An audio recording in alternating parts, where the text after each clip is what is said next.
Whistles blown, flags in, and we'll find out what comes next. They like to keep us in the dark here in the commentary booth. It makes it more exciting if we have to work it out as we go.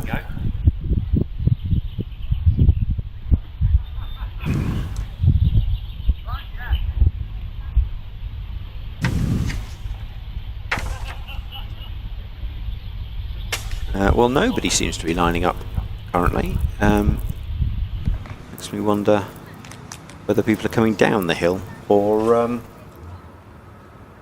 Yeah. So if you spend some time in the paddock where the 500cc cars are running, you'll find out that those machines don't have starters, so they have to use a roller starter to give the cars a bump and a jump to get them rolling. So I suspect that's what we are waiting for. Sometimes those things can be a bit temperamental to run. Yeah, we might have had a stall and we need to get one going. Yeah. Exactly. So whilst you could easily push them, it's probably easier just to use the roller starter to get them running.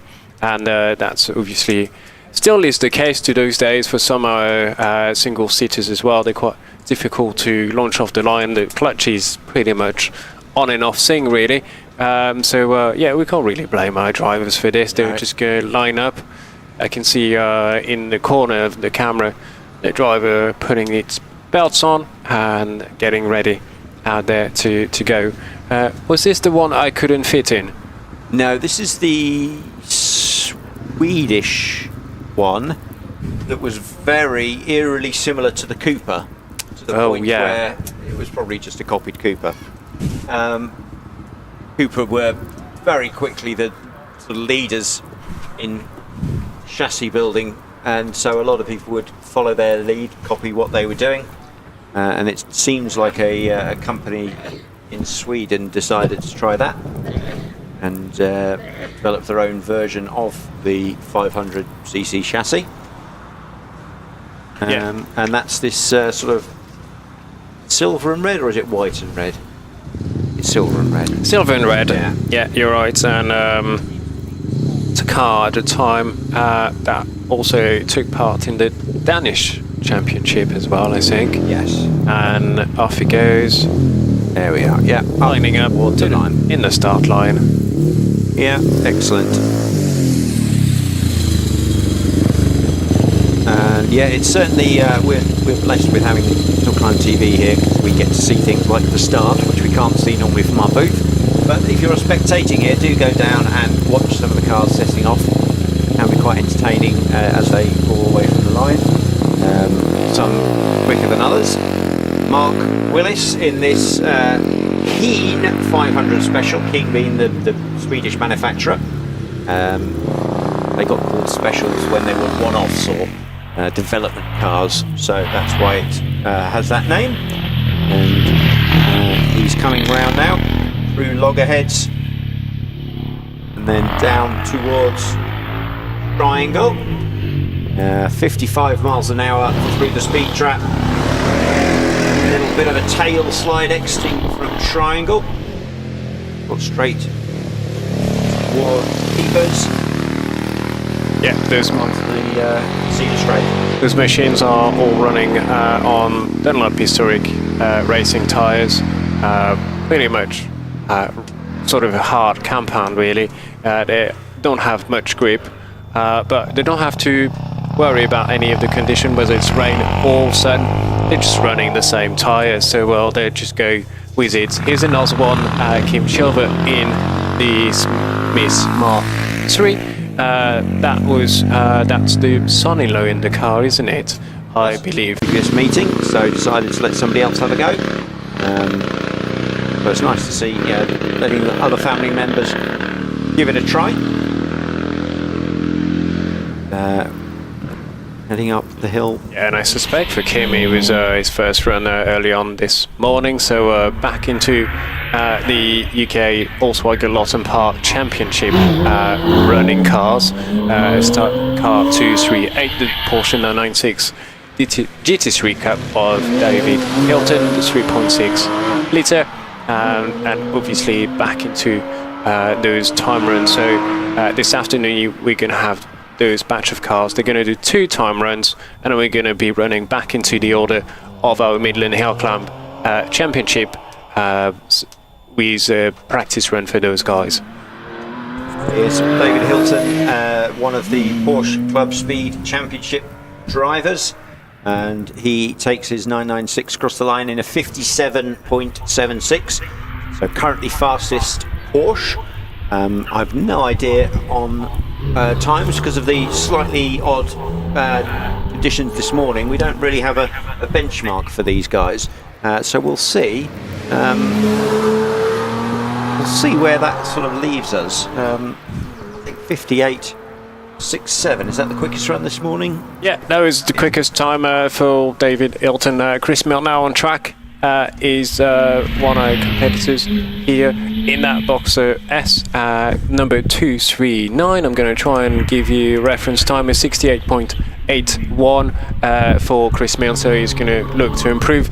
Conditions are looking pretty much perfect now this afternoon, so I do expect quicker time is 68.89, and obviously being competitive runs, all of those drivers will try to improve on their time runs. We had obviously a bit of rain to start the day this morning that impacted the first practice run, but second run was pretty much dry for all our drivers, so they'll be looking for very similar conditions and have the confidence to push once back.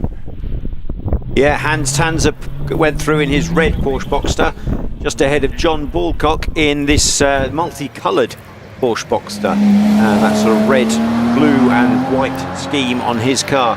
These Porsche Boxster S's being quite a popular choice by the look of things. Hans Tanzer did a 69.49 as we get Simon Carr's Cayman coming through. Again, similar to the Boxster, these are more mid-engine than rear, aren't they, the Caymans? So slightly better weight distribution than a 911. So they tend to be, again, slightly less powerful. Yeah, for a long period of time, Porsche held up the potential of those cars. There's quite a lot of restrictive air intake on those, basically, and if you can check this out, you've got something pretty competitive with something really nice. Jeremy Evans in the Porsche 911 Carrera 3 litre. He's been campaigning for a few years, hasn't he, Alex? And a pretty competitive car. Yeah, it's a nice looking machine. That had a slight wiggle as it exited from Triangle, which is quite normal with those 911s because of that rear weight distribution. They can sometimes snap on you. Another colourful Porsche Boxster, this one multicoloured, sort of greens and purples and oranges and reds and all sorts, driven by Jake Cartwright. He's heading on up onto Cedar Straight. Currently David Hilton still topping the times with a 58.76 in this group. He's certainly currently about 4 seconds quicker than anyone else. So maybe he is the one to beat. As for something slightly different, Graham Rose in his Porsche 924 will be coming around, joining us down at Triangle. Yeah, if you wanted something that looks like a race car, here's one, and that's the Porsche 924 here. Great rear-wheel drive car, front engine, and actually the gearbox is at the back, transaxle gearbox on those. That gives them really good weight balance across both axles of those cars. So always a favorite car of drivers because they are really, really well balanced cars. Yeah, and similar layout is the Porsche 944 of Stephen Jory. Now some of these were basically Volkswagen engines, but some were proper Porsche engines, weren't they? And I'm not 100% sure on the difference, but I think the 44 had a slightly more powerful engine than the 24, and a bit more development on the chassis. Yeah, you're right, Alex. The 924 started with the 2-litre Audi Volkswagen engine, and then Porsche really built up that engine and got it up to 2.5, and then strapped a turbo onto it, and then that engine evolved into a 3-litre, which at the time was the biggest 4-cylinder in production of any car. Well, there we go. We've also had Martin Leach come through in that more classic Porsche 911 shape, that beautiful white machine. Really smart looking car, that. And then we're joined by Mel Spears' 964 Carrera 2 Cup car. I think these are the Cup cars that would race at Grand Prix weekends and all sorts around Europe back in the late 90s. And these were proper race machines, really. Yeah, the 964 were great cars, and yeah, this one is one of those examples of those cars. And yeah, they were fairly lightweight, about 250 horsepower. Very good and competitive car for this one. In what was in that 911 SC RS, so that's the 3 litre, and fairly similar car to the silver one that we have seen before. Those 911 are obviously air cooled still, so they've got a big fan at the back to help cool that engine, and a lot of oil to really cool those big 6 cylinders. Yeah, those early 911s didn't change a huge amount over the years, little tweaks here and there. As Wayne Eason comes through in his Porsche Boxster, which at the time these Boxsters were quite a change for Porsche. They sort of went from just building the 911, all of a sudden started branching out into things like these Boxsters. It sort of proved to be a bit of a turning point for the company. Yes, Wayne was going through 83 miles an hour at the end of the Porsche Straight, and David Dyson in 992 GT3 Touring. I believe he had a moment at the first corner, because I would expect that car to be a little bit quicker. May have gone wide on the first left after the start line, but is still going well on that second part of the run. This is obviously the latest 992 GT3. With a big wing at the back and flappy pedal gearbox and all of the gizmos that you can expect from those cars. Massive brakes as well to really help that car handle through that course. But you can see how big the car is on the track compared to some of the older ones. He's really not got the room to play, which, even though he's got more power and everything, must mean he's still got to really rein it in a bit. So after the Class Z Porsche Club Speed Championship has gone through, David Hilton was quickest with a 58.76, leaving him at the top end of the running, with Stephen Jory coming through 59.97 as second, whereas Wayne Eason 60.41. So that's your top 3 runners. It's looking like those under 60-second runners, that's where the winner is going to be, I think. David Hilton, Stephen Jory, the favourites after that early run. Yeah, bearing in mind in this championship, obviously, none of the not all of those cars are competing against potentially more powerful machines, so it's all based on power to weight ratio and power of those engines, so different categories. Obviously, we don't have the full details of that, so we can't really give you the full details. The batch is now returning to the paddock, so all the cars are held up at the top of the hill here at Loton Park, and now making their way back. And then I believe that's the end of the competitive runs for our Porsche Speed Championship and the Allswagger UK Loton Park Championship. So we're going to get back into the action for the Midland Hillclimb Championship. Yes, now if anybody is interested, the live stream on HillClimb TV on YouTube is actually live now, largely as just an extra thing, a practice ahead of tomorrow's proper event. But if you have your smart device with you, you can log on to that and keep a track, watch some of the footage as well as watching trackside. And at the same time, we'll say hello to anybody who is joining us online. You're more than welcome here to see some of these mostly practice sessions and some timed runs from various little championships that are here at Loton with us today. We're enjoying both the practice runs and the timed runs, just as an exciting way of viewing some of these cars. It is very nice and sunny, however still a bit chilly here, so with any luck weather will improve and we'll get a nice afternoon's running ahead of tomorrow's really important timed event Oh, good afternoon from Jersey Channel, and a huge disconnect between dinky cars and how beefy the exhaust tone is. Well, sometimes, you know, it doesn't matter the size of the engine.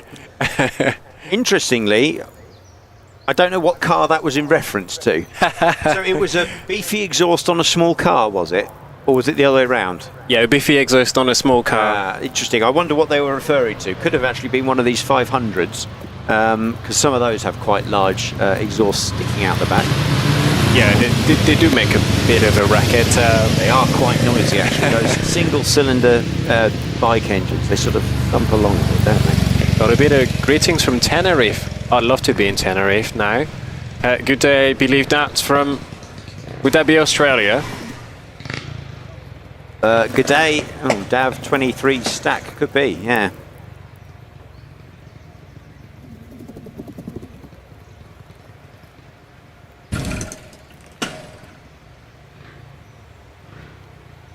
Right, so those cars largely coming back down to the paddock, and we can see the next batch lining up.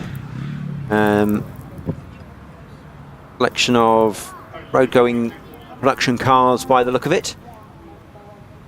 The Renault Clio, little Lotus, I think, in there.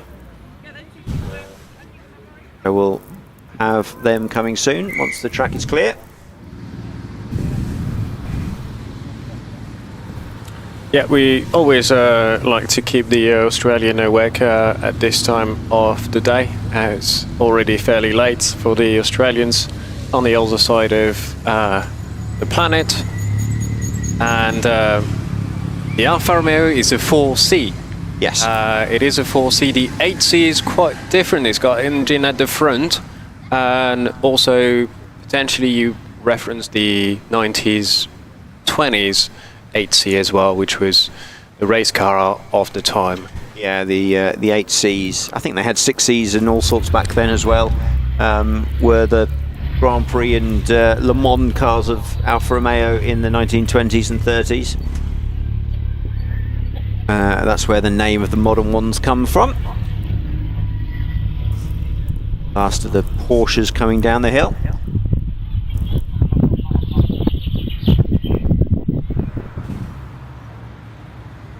So Otto is hoping to come and join us with a Lancia later in the year. Sure he'll be made most welcome. Hopefully sorts the car, gets here. That would be nice. I think I'm here for the September event. Good link to get into future dates. So 13th and 14th of July, we've got interclub HillClimb here. 3rd and 4th of August, we have a weekend, as well as the 24th and 25th of August. The 2 in August, and then 28th and 29th of September, we have the National Hillclimb. That's the British and the Midland Championships will be here for, I think, the final round of the championship, from what I remember, which is always a brilliant end to the season, which will probably be live streamed. Right, so on the line, car 227, David Robinson's Lotus Elan, the shared car, which is why we're getting a second run, I think. Or is it just we're going straight back into a second batch of time runs? I think we're going straight back into a second batch of time runs, and that's starting with our competitors from the UK Loton Park Championship. That's what I'm guessing by this second run. Seen David Robinson just early on out again in this beautiful Lotus Elan SE. I think that'll be my favourite car of the day. Very good, yep. So literally this group have just come down the hill and we're sending them straight back up again by the sound of things. David Robinson coming through, heading on up the Cedar Straight and breaking the timing beam with 71 miles an hour. Yes, David Robinson got waved off the first time round. I hadn't realised that. Well spotted, Benoit. So that's why he's having effectively what we think is a second run, but his first run didn't count. So he crosses the line with a 68.35. Unsurprisingly, that's quicker than Michael Crutchley's Alfa Romeo Giulia. Technically, they're in the same class, but those two cars not really comparable in any way. Yeah, quite a lighter car and probably a bit more power under the bonnet of the Lotus Elan. So it's still a great run from both of those guys in this class. Right, so as Benoit worked out, that was a catching up on somebody who'd missed a run for some reason. I can't remember now. Was that the squirrel incident or yes. something? Yeah. It feels so strange to say squirrel incident. So excellent. We've been through some of those time runs and their competition runs. As we said before, some of them are competition runs, some are practice runs. And, well, I think we'll try and figure out which is which as we go. Yeah, and if you are here as well and might have tuned into HillClimb.TV on YouTube, we're on a strike and trying to get as many subscribers as possible for this channel. It's free to subscribe. You can just give it a like, and then it will give you all the notifications of all those events that you want to see across here at Loton Park, but also many of the other hills that Richard will be visiting for the rest of the year. So it's a great way to follow the sport. So remember to subscribe. It's a great way to support the channel, and it's a great way to support the sport that we all love. And it's a great way to do a bit more. You can share also this with your friends, and it's great to see so many of you online as well who are tuning in from all over the world. Yeah, it's an excellent service, so really pleased that we get to view that. We are about 3,000 subscribers away from the current target, so if everybody who currently subscribes told at least one other person, that would be brilliant. Spread that word a bit. Right, so coming up to the line we have Simon Crystal's Porsche Boxster S. He'll be kicking off our next run of cars. Car 910 is, remember, a shared car, so we're going back round with the shared cars. And yeah, is this in the Porsche Championship, or is this the one that's out of it on the separate?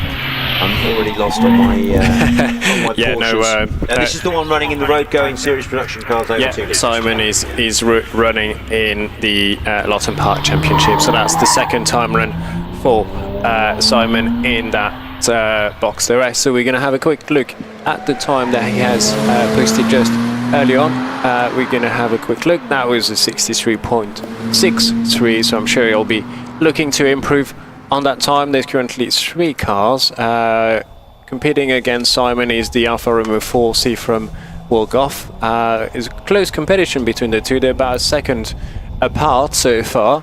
And Simon just rounding museum, tricky corner for other drivers, and is looking on good course to improve that time. Is 63.32. So that's really good improvement, about 3/10 quicker. That's what you want on your second competitive run, isn't it? Yeah, I suspect that's put him just that little bit further ahead of Will Goff's Alfa Romeo. It's going to make it hard for Will to catch up with him, but I'm sure he'll give it a good go in that Alfa Romeo. Philip Steele also in that category in his slightly I think it's a slightly older. Oh no, now I've said that, I'm not so sure. His Porsche Boxster, is it slightly older than Simon Crystal's one? That was the 987, that's second generation of Boxsters. So maybe. Then we've got 986, which we have quite a few in the Porsche Championship. We'll point this out as we go, as we find them. Yeah, luckily Benoit knows the difference between all these cars, even if I don't. And they're just sending these back down the hill. There's only, I think, 3 cars up there or something anyway, isn't there? So it should be... Is it just... Yeah, just Simon.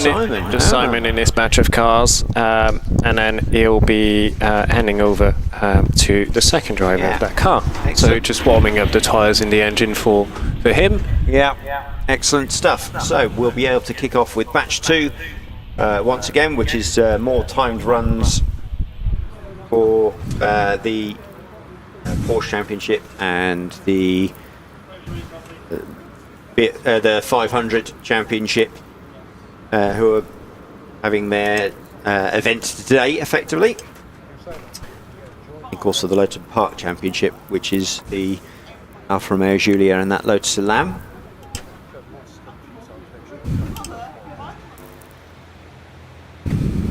Oh, I knew there was more at the top than just the one car. Lotus Elan coming back down.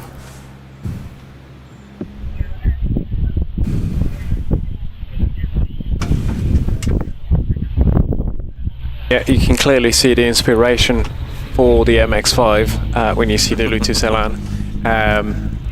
It was pretty much almost a copy-paste of that. Obviously, Mazda obviously put some really good effort into this car, made it a reliable, economical, and a great car to run.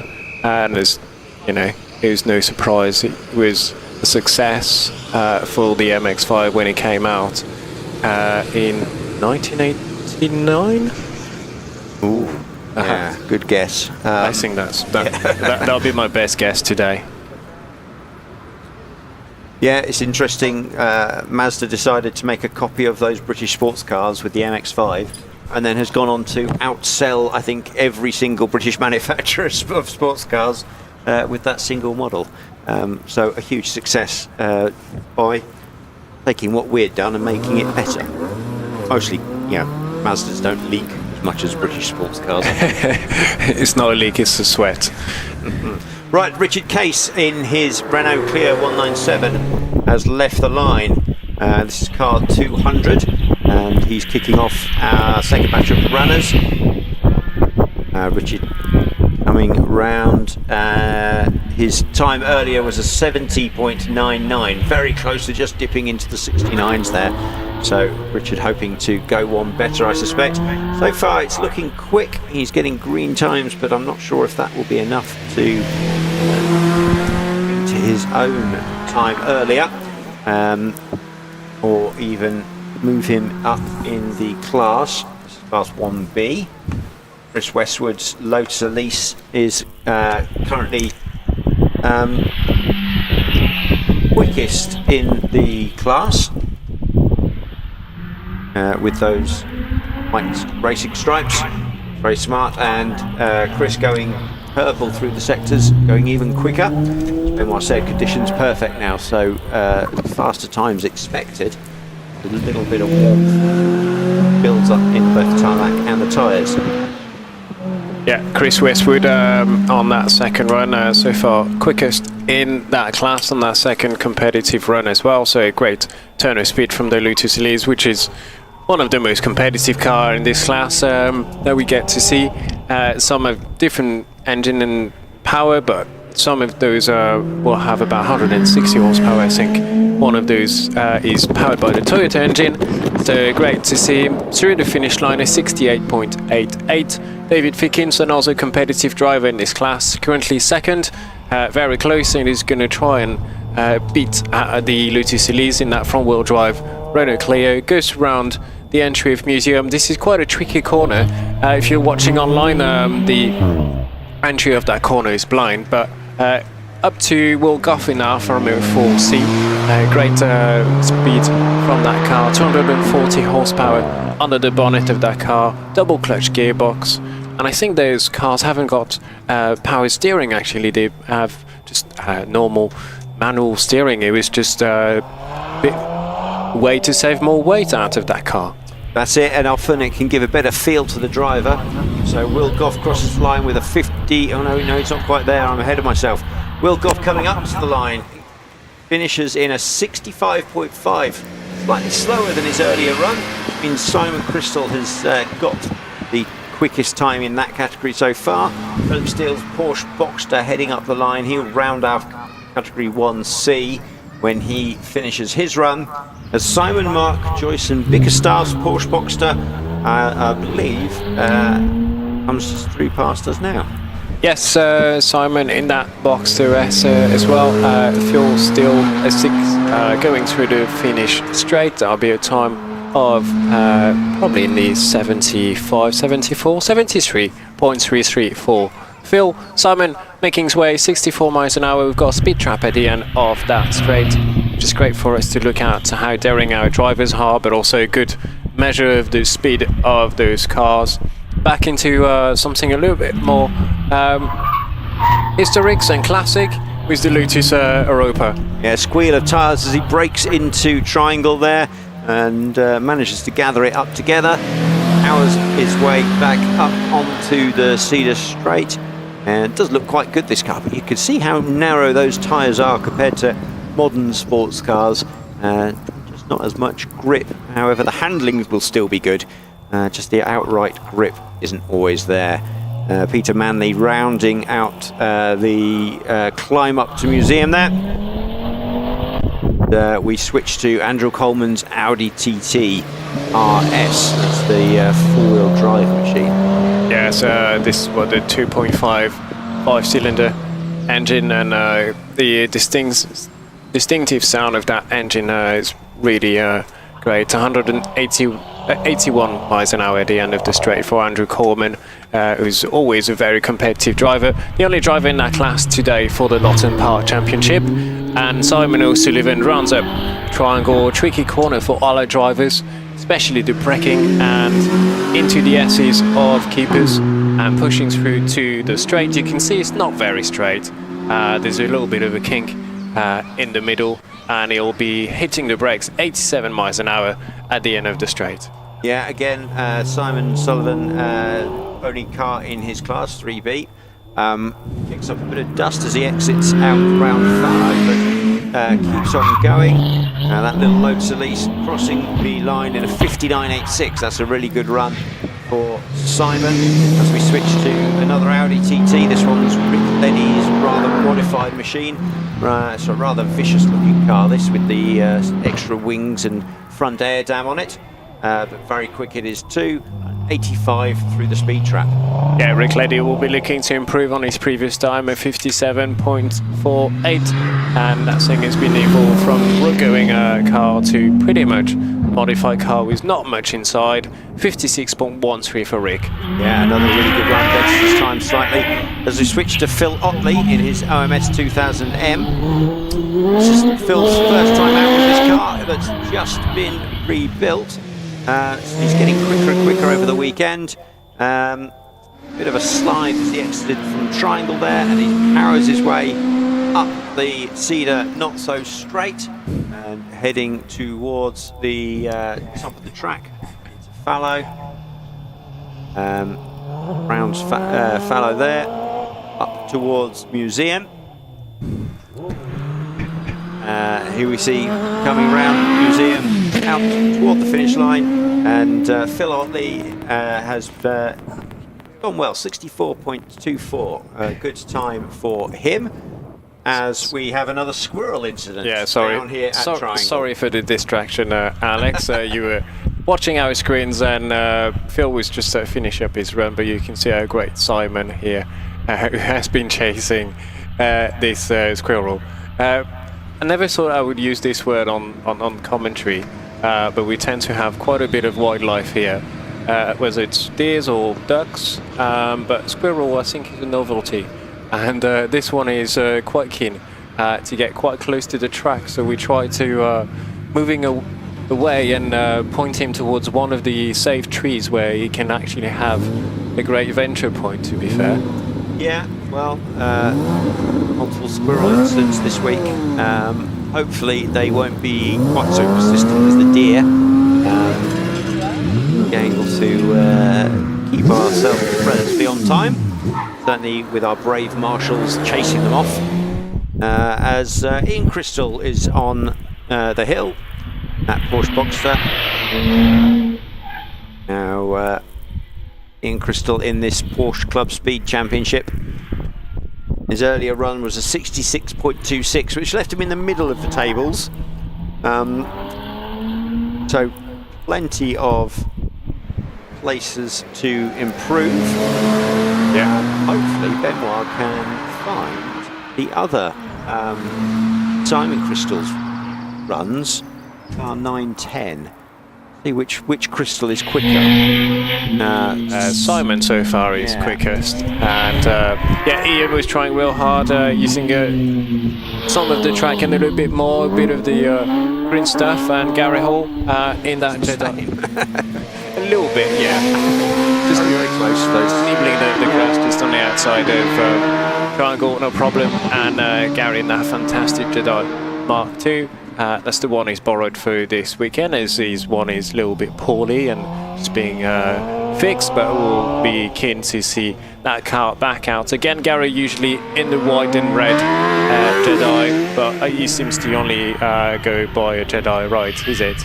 Gary Hall 56.43, so quickest in that class by quite a margin actually, and Michael Crutchley in that beautiful Alfa Romeo Giulia 1600. This car started as a 1300 and as very common in the times, upgraded to 1600. That car has a bit of a rallying history in Ireland, and then Michael Crutchley has bought that car since I think 2021 for a few years, and he's been campaigning this car brilliantly. Yeah, he slowly improves his times every outing. Slow and steady progress, which is just what you want. As we see David Robinson's Lotus Elan. This is the car that we saw just a few moments ago, in fact. So he's actually got extra runs today because he almost completed the one that was waved off earlier. So an extra practice session there for David Robinson.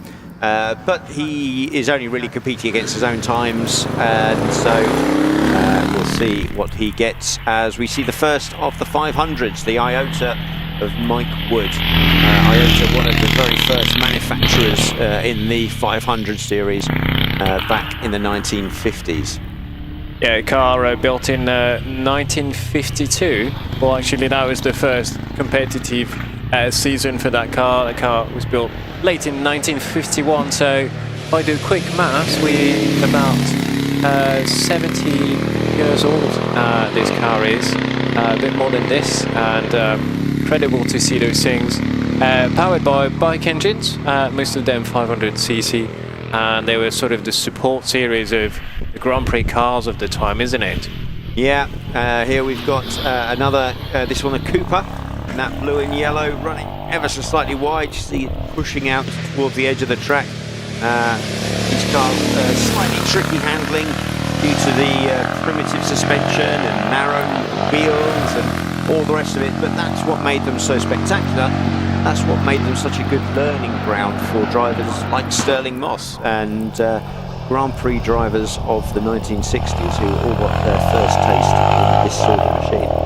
Yeah, Alistair certainly not backing off in that Cooper Mark V. So far on a personal best, and he's going to go through the finish line in a time of 68.80. Richard Borbert's already gone past us in that beautiful Cooper Mark X1, or is that a Mark 11? 11, thank you. Roman numerals. So currently, Richard Robarts is fastest of these cars, but Alistair Dent is close behind him. There's the twin-cylinder Cooper Mark 8 of Mark Dent. I think technically that one is in its own category because of the larger engine, but it's running here amongst the 500s as well. As we see Mark Dent heading up on the Cedar Straight towards the timing beam, 68 miles an hour through the speed trap, which is pretty good considering the car is 70 odd years old. As Mark Willis in his Kine, not sure, my Swedish isn't very good. Keen special. We'll be asked later if we can get clarification on that name. This Swedish 500 has been brought over to this country. But they were telling us that the rest of the 500 pack are all out in Austria at the moment, racing at the Red Bull Ring, the racetrack over there. They have a historic weekend on. It includes about 500cc 3 cars, but they will be out at Goodwood doing the same in this country, so that's something to look out for at the revival in September. Yeah, that'll be an amazing sight on the Goodwood track, because that track is fairly quick and flat really, so it's going to be amazing to see that back into action with the Midland, I believe, on those cars. This is car number 722. That's 72 by the look of it. Unless one of the twos has fallen off.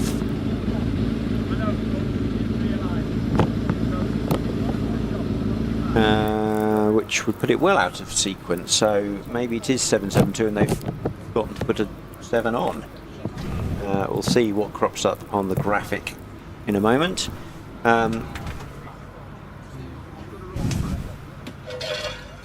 He's being sent back anyway, so maybe he was out of sequence and they're resetting. Yeah. Who knows? This is why you have officials, because they're able to sort things that we don't understand.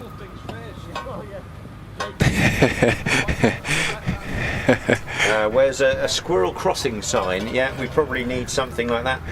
Maybe what we need is a little miniature Dunlop bridge just for the squirrels. Actually, that's a great idea for the shop, to be fair. Hello, Tom. Well, I hope you're having some great sun over there in the Canary Island.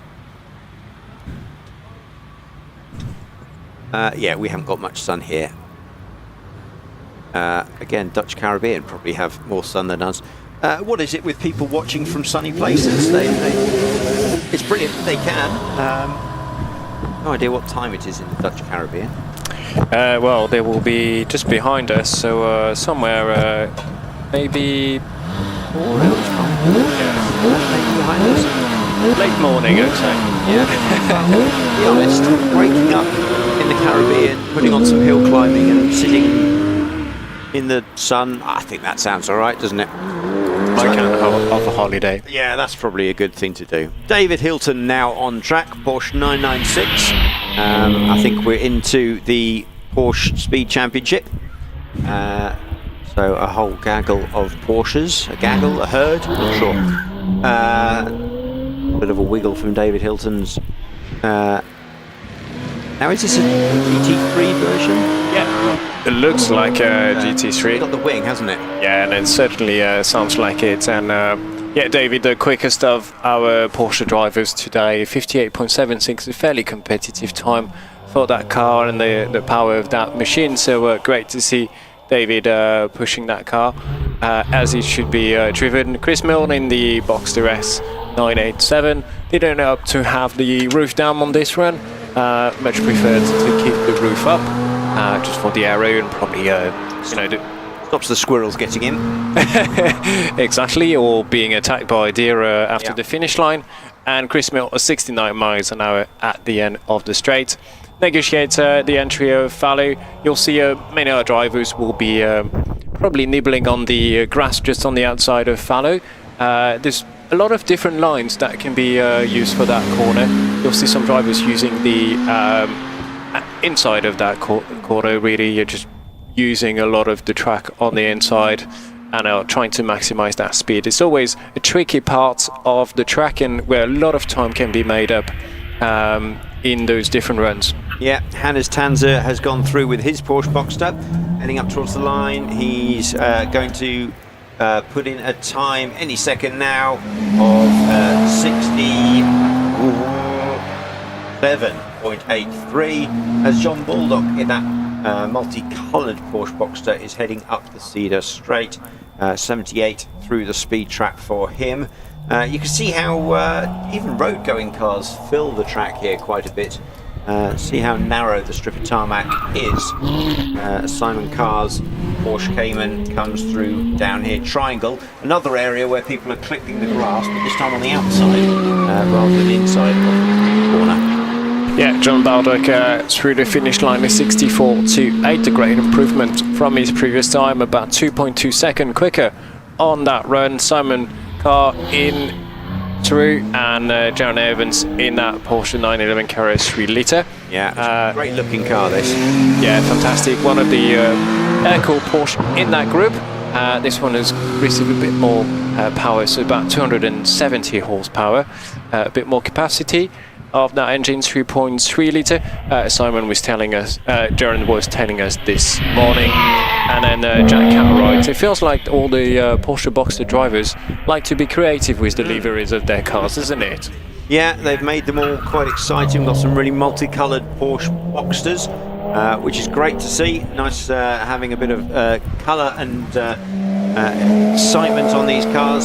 Certainly considering a lot of them are in almost road-going spec, so they don't look necessarily different to the ones you'd see on the motorway, but it's nice that they've got a bit of something about the paintwork. As Graham Rose's Porsche 924 race car comes through, great looking machine this, brilliant looking car in that yellow, I think. Really nice to see something a bit different from the Porsches as well. Yeah, shooting flames at the exhaust from the look of it, and as it goes through the gears here, that's a great look on the camera as we are watching on our screen. And then next up is Stephen Jory in that beautiful Porsche 944. Brilliant handling on that car. The way it goes through a triangle really shows the balance of that car. This is the type of stuff that you get to see from Caterhams usually. Yeah, Stephen Jory currently second in the class, or second in the club, in that 944, just behind David Hilton. And I really like the paint on that car with the white, the gold, red and black. It's reminiscent of race schemes of the past. As Martin Leach gets it a bit sideways in his 911. Bit of exciting action as he exits triangle, but doesn't slow him down. He keeps pushing hard up the Cedar Straight. Yeah, kept it together, coming out of triangle, no problem on the second part of his run. He'll use all the brakes that he has on that car onto the entry of Falley, and then a great turn of speed to get to Museum. Tricky corner for all our drivers on here. Martin finish up his run, and we're catching up Mel Spare, who's just gone off already past keepers and onto the Cedar Straight in that beautiful Porsche 964 Cub. Yeah, Ian Wadsworth's 911 SCRS coming through, slightly neater through triangle than the other 911s, but that's often the way you need to do it to get a good run. Nice and neat is often the way. And currently we have Ian Wadsworth in about 6th overall. As we said before, the championship is in fact split into 4 different categories, so the overall times are only half of the story. As we see Wayne Easton's Porsche Boxster just slightly slide through triangle. Yeah, Ian certainly having a good turn of speed on that run, and looks really well set up for hill climb. And David Dyson in the Porsche 992 GT3 Touring. This is the latest GT3 cars that you'll find, and a lot of power, 500 horsepower at the back of those cars, and obviously the aero of this car. You can see the big wing of that cars, and they'll use all that power to go through the Cedar Straight. This car is got double clutch gearbox, so only uses button to change his gear, and off it goes into that car. And as you said, the 911 has grown quite a bit, but like most cars, and like a few of us. Yes, quite. I can't say too much on that. David Dyson climbs up to 5th fastest in the Porsche Club Speed Championship with his run of 60.44, which means the top 6 all in the 60-second-ish bracket, which is a pretty good turnout there for them, and they'll be able to do their maths to work out the different categories. We're moving now on to Dave Wilson's Lotus Elise. This is category A1 road-going production cars up to 2 litres. He will be, I think, this is the shared Lotus, so it'll probably be coming through again before long. posting purple times as Dave takes it through Triangle. He's looking to improve. Currently sits second in this category with a 60.89, just behind Rob Wilson in the same car with a 60.85. Ever so close between those two. Dave hoping to ever so slightly improve on his time and maybe into the lead of the category. Mark Lawrence's Porsche Cayman GTS comes past us.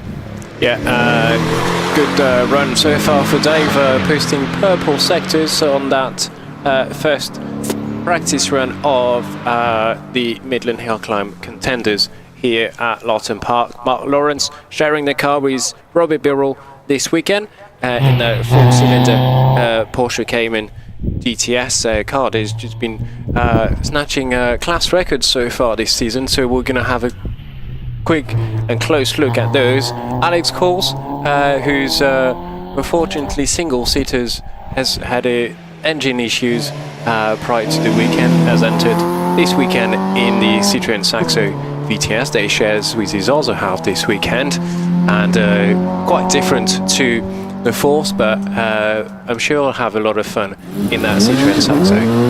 Yeah, currently he's actually being beaten by his other half, who's a bit more used to the Citroën maybe, so that's good. Matthew Price in the Radical SR3 has just left the line. We've got a handful of these Radicals with us today. This one, the SR3, is slightly newer version. Bike engined, very lightweight, brilliant aerodynamics. These are proper race machines, and Matthew Price going up through Keepers and out onto the Cedar Straight. Yes, you could see those at Silverstone at full speed. Those are powered by Hayabusa engines, so 1300cc bike engines, about 160, 180, depending on the state of tune of those engines at the back of those cars. And the SR3, wonderful way to get into like prototype racing, fairly cheap to run, but a great car. 56.14 for Matt. Yeah, he missed out on some runs earlier, but that's third fastest in that class. That's class F for sports cars. So that's a good run for him. And end of batch. Yeah, all the cars will be coming back to the paddock, so we'll fill up the car at the start, at the top of the hill here. If you're here standing at Loton Park, you've probably come through here at the bottom of the hill at Triangle. I can only encourage you to make your way up the hill. You just have to follow the fence. You just get to see the action as you go, and you'll get to see the action through the Cedar Straight. A reminder as well of our Regalia shop is open. I've seen a couple of good t-shirts, both for men and women, polos as well, currently on offer. And then we've got some nice lady who will take you around the shop if you want to buy anything in there that supports the club, and it's a great way as well to show your love of the sport. Yeah, so these cars going back down into the paddock now. Before it, this is a nice chance to get a nice view of the cars. Now, a lot of these are waving to the marshals. I wonder whether that's it, their run's done for the day. Yeah, all of those group of cars are done for the day. That's the second competitive run, so big thank you again. Great opportunity to say thank you to our marshals. Yeah. Well, all volunteers here, our rescue team, ambulance crews as well that make those events possible. Squirrel chasers, all of the important jobs. Yeah, it's the job description is not very not quite wide, isn't it? Yeah, quite wide and not set in paper. So you get to do a lot of different items on that. Yeah. So it's quite traditional for these guys to say thank you to the marshals after they've finished running for the day. And we'll put that plug out if anybody either here at the venue or online thinks I'd quite like to wear orange and chase squirrels. Jobs as marshals are always open. If you're interested in volunteering as a marshal, It's a really great way to get involved in motorsport because you get to go to the track for free, watch the cars and be involved. Usually there's food and drink involved, and it's just a great way of keeping motorsport running. So if anybody is interested, there are hundreds of different roles, different venues all over the country, and any marshal would be happy to talk to you about it. And you can look online and find ways you can volunteer and get training and get involved. Yeah, it's a fantastic way to get into the sport, and many marshals here are regulars, and it's a great community of people. Usually when the weather gets quite nice, they'll have a nice Saturday evening all together. Nice social environment for everyone. And we are seeing our 500cc vehicles just making their way down the hill alongside the Porsches. So it's almost like the Porsches are going to eat those vehicles because they're about 3 times the size. Yeah, with the big air intakes of the GT3s and things, they could easily suck up one of the little 500s perhaps. But I've got to say, I mean, I like that Lotus Elan. That's a very pretty car. Really like those 500s. And if I was going to look at competing, I think I would be very tempted to go and join the 500 club and get myself a homemade special or a Cooper or something. It is the very most basic form of motor racing that you could imagine. There is no driver aids, there's barely brake, suspension and tyres. It's the most basic form of vehicle, but still a great thing to do. Yeah, it's just impressive times from those, and some of those 500cc still have cable or operated brakes, which is slightly scary, I think. Although, you know, I'll say this: I spend most of my time on a bike during the week, so I do also have cable operated brakes, and they work perfectly fine.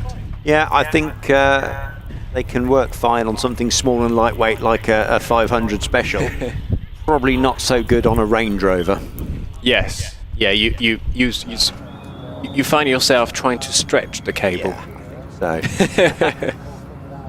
Excellent. So, from the way we understand it, and I'm sure we'll be corrected if we're wrong, that's all of the competition times done for the day.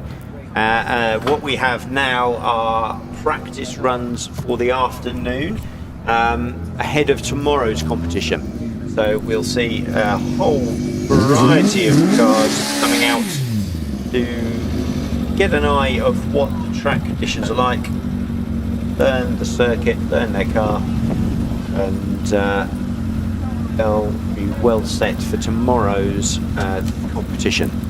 So we are starting with car 745, Simon Price's Westfield, and smart looking car this actually, with that big rear diffuser, and whether that actually gets onto the downforce for it or not, certainly looks the part. We have actually these specialist sports cars, and Simon was setting some good times earlier in this purple Westfield. Comes down the hill towards Triangle. Time on the screen doesn't tell us the speed, but he locks up the wheels slightly, a bit sideways. Yeah, carries on, and that will be disappointing, but luckily it's only practice. Yeah, Simon Price lost a bit of time there, just locked the wheels on the entry of Triangle. Quite a tricky corner. It's downhill, so they're pressing hard on the brakes, but still on the personal best this afternoon, so looking good so far. Graham Manton from that's not a Shifnal, that's where he's from. That's a Westfield here. So yeah, the second of the Westfield in Class B. This is where we're going specialist production cars. We've got quite a good entry this weekend in that category of cars. This one being Class D, so the modified class, and the two are sharing the cars back into Class A1, Class A1, yes, indeed. There's quite a few classes this weekend, so we might get this one wrong as we go along. We're jumping about a bit because of shared cars and what have you, so bear with us, please. We're only commentators. Starhook in that beautiful Mark IV MX-5 with the roof down, so enjoying the sun as well. 67 miles an hour at the end of the straight for him, and then Simon Joyce, one of the first into back into Class A1 in the road-going series production car, up to 2 litre. Simon Price so far, Starhook is about to finish, and Simon Joyce going through. Simon making his way through the finish line. Starhook 69.02, so that's the cert practice run. A little bit better than his previous run, so good. A bit of an issue for Bruce Aitken, and that will bring out a red flag. He's parked it under a tree for a bit of shade. Simon Joyce will get to finish his run, I suspect, with a 66.93, as Bruce Aitken recovers his car from the greenery. Probably a bit shaken after that, but no harm done.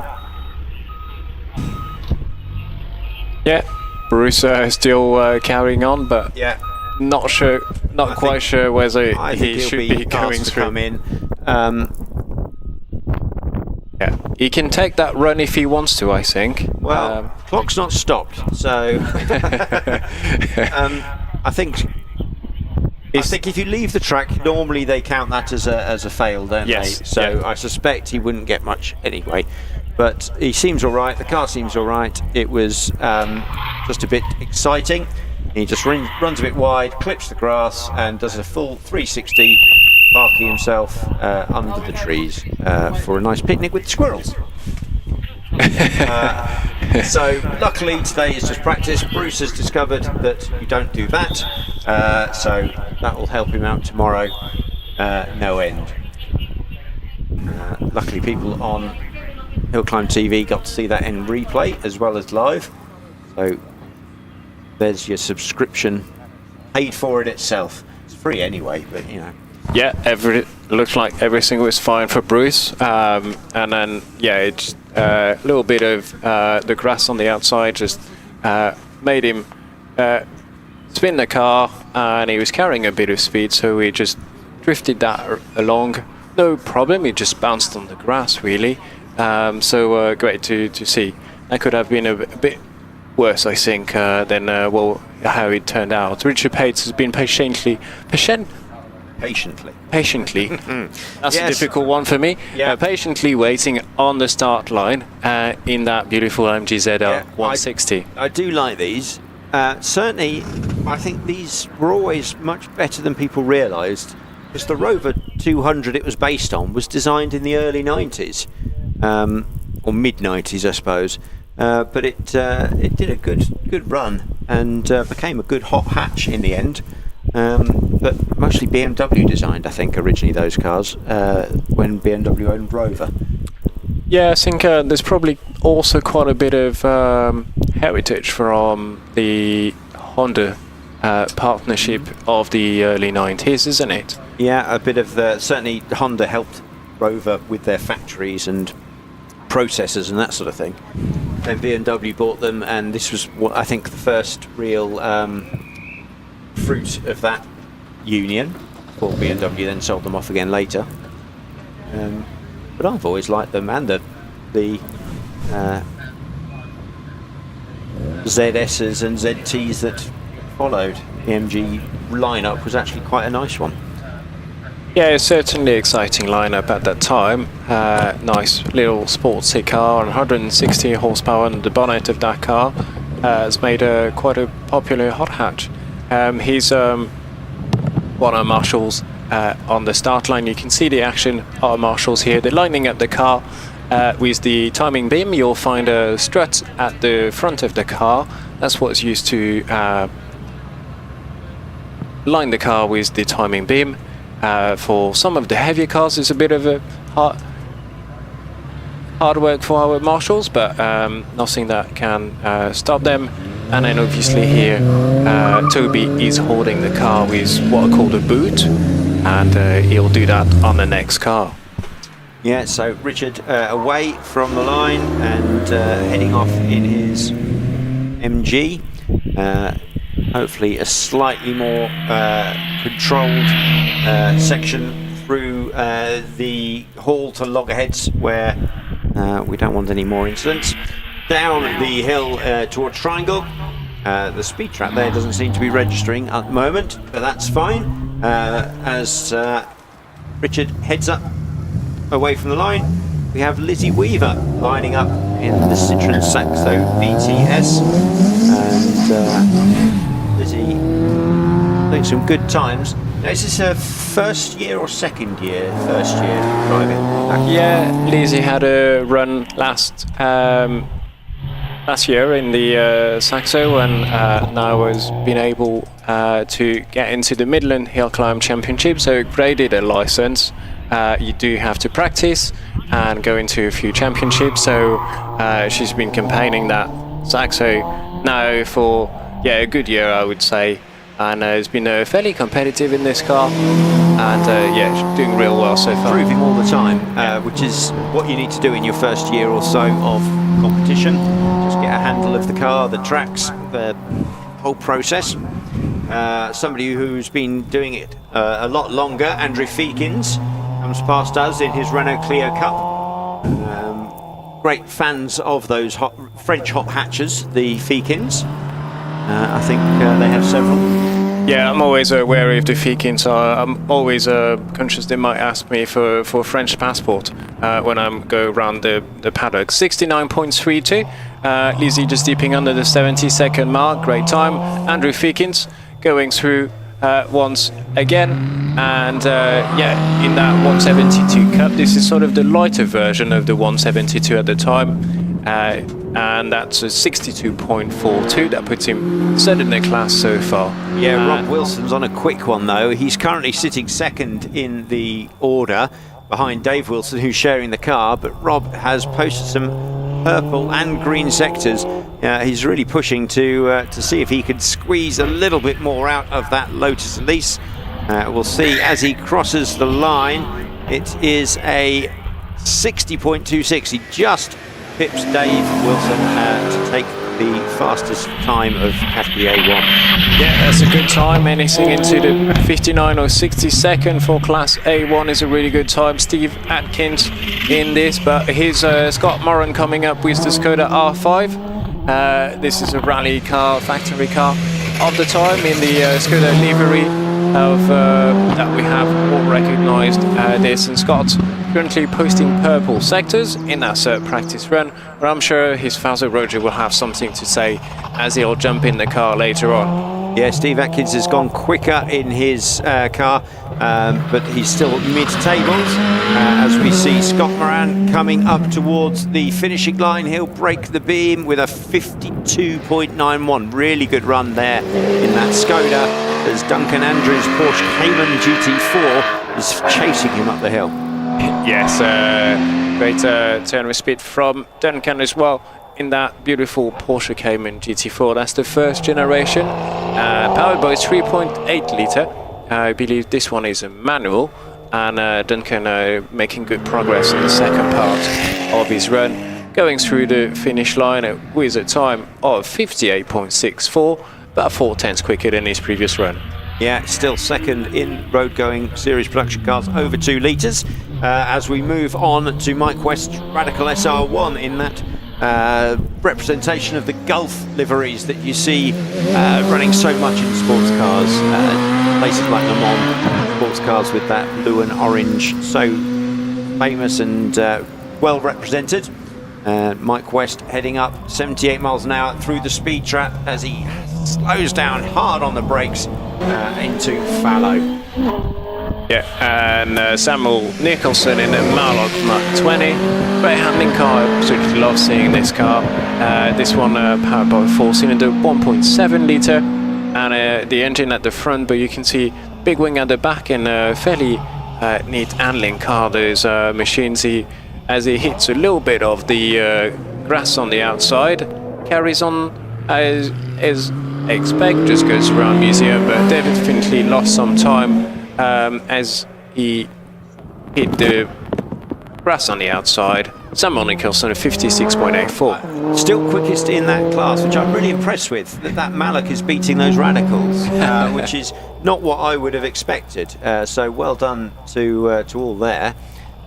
So Tony Adams in Lotus Elise is heading up towards the end of the track, as we have Simon Tarling's Porsche GT3 coming past us down at the bottom end. Yeah, one of the last analog 911. This one being water cooled. That's the first of the GT3 cars, and that's got about 380 horsepower under the car. Simon, a regular competitor in the championship, and yeah, driving this car beautifully.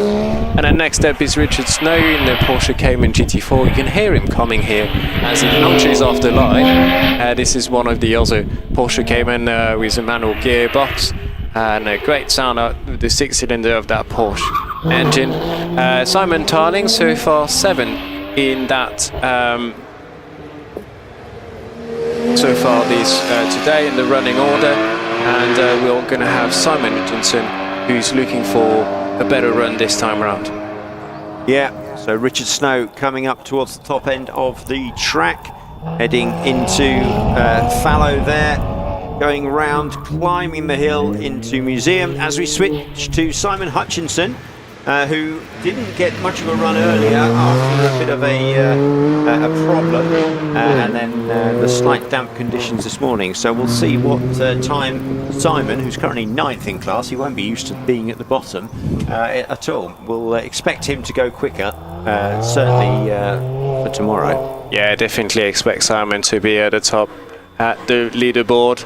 And Robbie Birrell in the Porsche Cayman GTS going through keepers. Robbie has been having some fantastic time in that car, posting new class records last weekend around at Shelsley Walsh, and I'm sure we'll be looking to do the same again here at Loton Park this weekend. So definitely looking at this. There's no money on the table for today, but it's good practice to get into the order of that. So we're going to have a quick look at the times. So far it's looking good for Robbie to give him a class lead. And red flags come out for a bit of a delay, so we'll pick up the running again soon. But you see how Simon Hutchinson has shot up from 9th to 3rd with his first proper run of the day. Just shows how quick he and that car are, and a nice time for him. But as you said, Benoit, it's not actually times today, it's just practice, so he won't worry. He's not the fastest. Yeah, and you can see how close it is for the running in this class. Still A2, Simon Hutchinson 59.27, easing himself back into the running now, and we can see it's very close to the times of Andrews and Richard Snow in the GT4. Yeah, so we've got a slight pause for the moment. Red flags on the hill. We'll pick up running again shortly once the marshals have cleared the track and sorted out whatever problems they have. We'll just remind people this is just practice now for the rest of the day. Tomorrow we have Midland Championship actual timed runs, so these guys want to get as much practice in as they can, learn the track, learn their cars, all the stuff they need to know. But to us it doesn't really matter. A fast run's a fast run, isn't it? It's entertaining to watch the practice just as much as it is to watch the competition. Yeah, the running tomorrow should just be a repeat of today for most of the drivers. Obviously some drivers might be a bit more careful than usual during those practice runs, but basically it's good to have a good basis and be comfortable in the car for tomorrow as they head into the competitive runs. So we don't have much information of what we hear is happening on the hill. The officials are looking at what's happening. I can see the truck heading its way to the top of the hill, which is not a great sign. We don't want to see this, but we'll see what happens, and we'll keep you updated as we go. Yeah, so in this slight pause, we don't need to worry about where competition is, as it is just practice. But I've just noticed on the HillClimb.TV, it's obviously working. We've been watching the subscriber number climb up throughout the day, so thank you to everyone who has subscribed today, and those who have subscribed before. Do consider doing so. It doesn't really do anything for you, bad for you. You only benefit, as does the channel.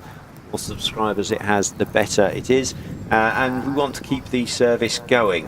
So please do subscribe to the channel, and if you are really keen on hill climbing, HillClimb.TV has a sort of club you can join for 99p. You can become a member and you'll get a few little perks. Then there's, I think, the next jump up is a £5 a month, then up to, I think the highest is £12 a month, where you get all sorts of extra goodies from the HillClimb.TV team. And not only do you get all those extra goodies, you get to help out keeping the channel running. It is quite an expensive thing to operate all of the cameras and equipment that's needed, and they do a great job getting out to all the different hill climb venues around the UK, and putting on amazing and really professional looking live streams and roundup videos afterwards. So please do everyone subscribe to the channel if you are able, and that way we can keep providing amazing content like this.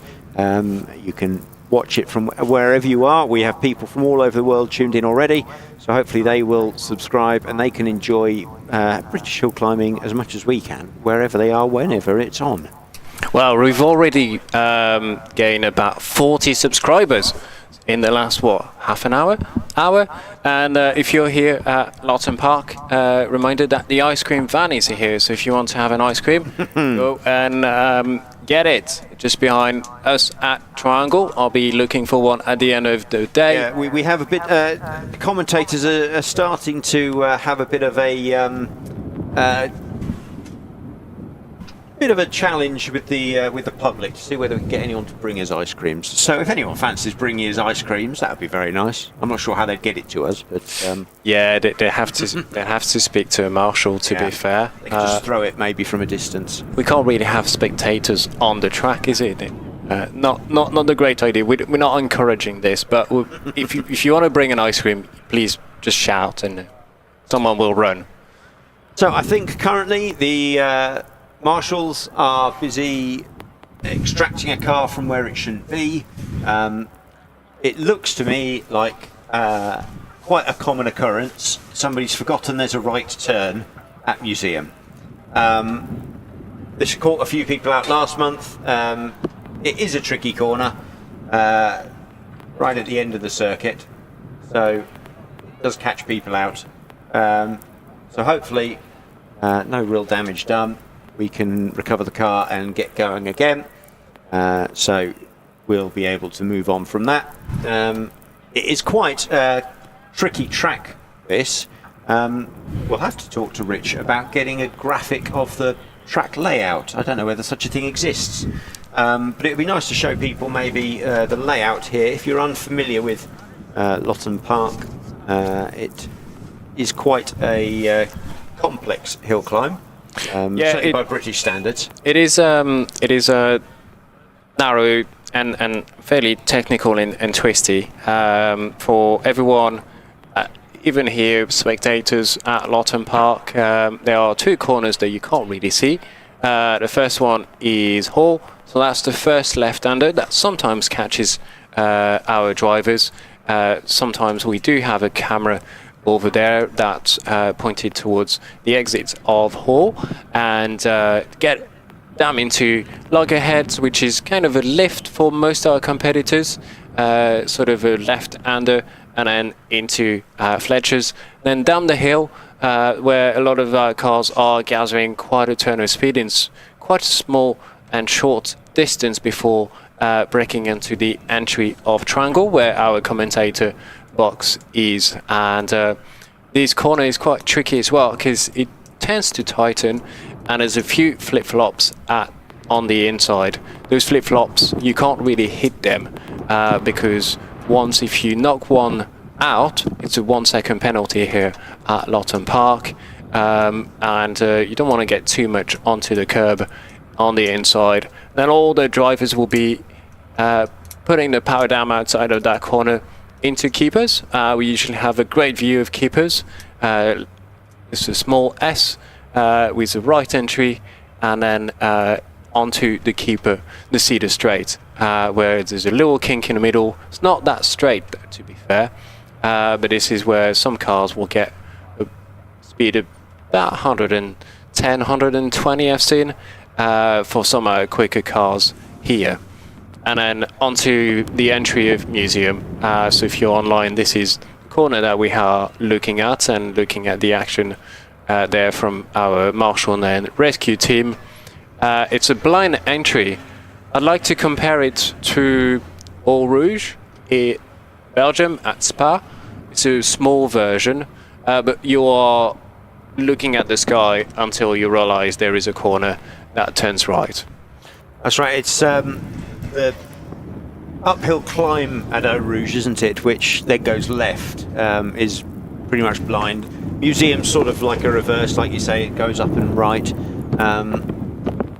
and it is a tricky corner. It often catches people out, especially as the corner sort of seems to tighten slightly on exit rather than open up, so you have to hold off putting the power down a little bit longer than perhaps you'd expect. Some people get a bit excited and try and put the power on too quickly, or try and carry too much speed in, and the slightly odd cambers of going uphill and turning right catch you out. And those tyre barriers up there often catch the unwary. Yeah, those tyre barriers always doing a great job. Thank you, Rich. Here we have a map of the hill, as Benoit has just described.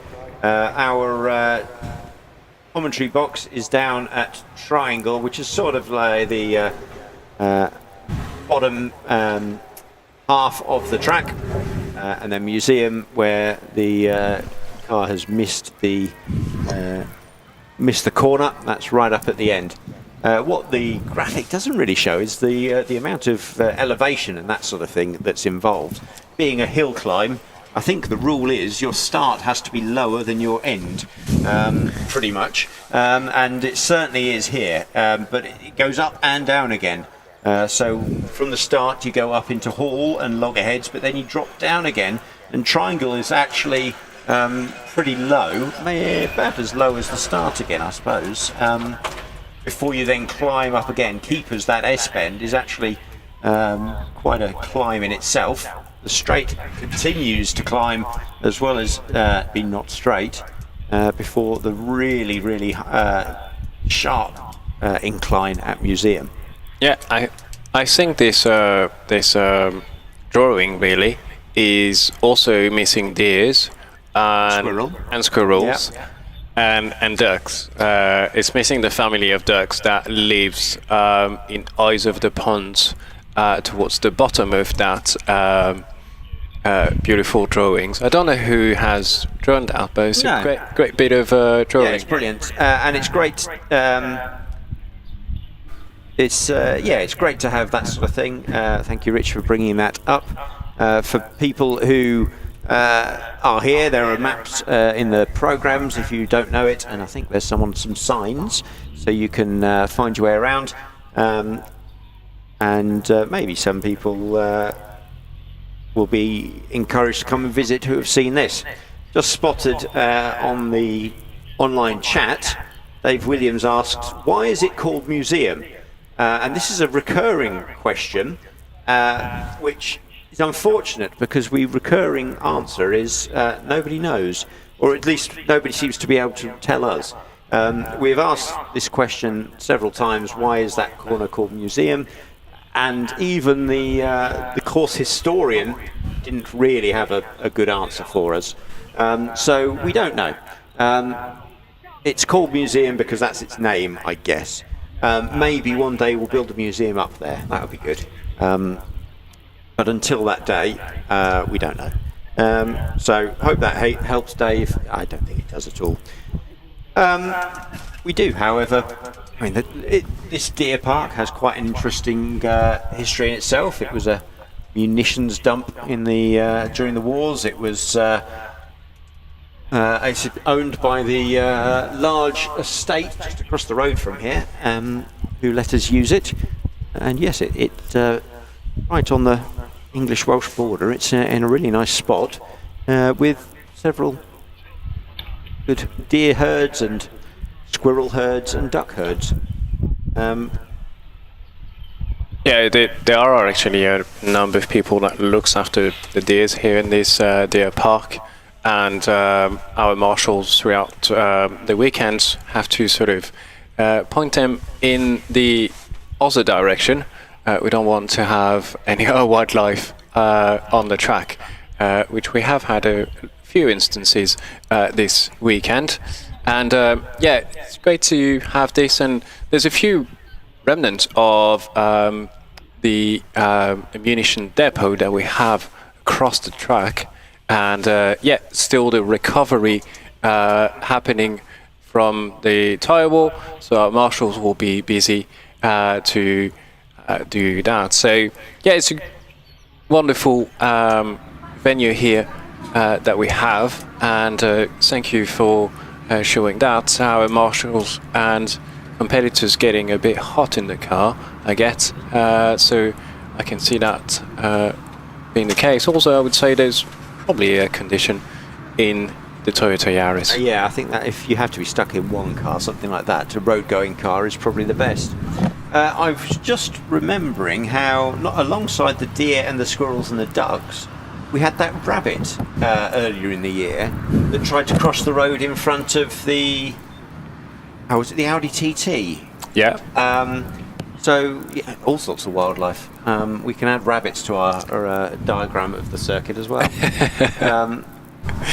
So, yeah, I don't know. Do other venues have such difficulty with wildlife?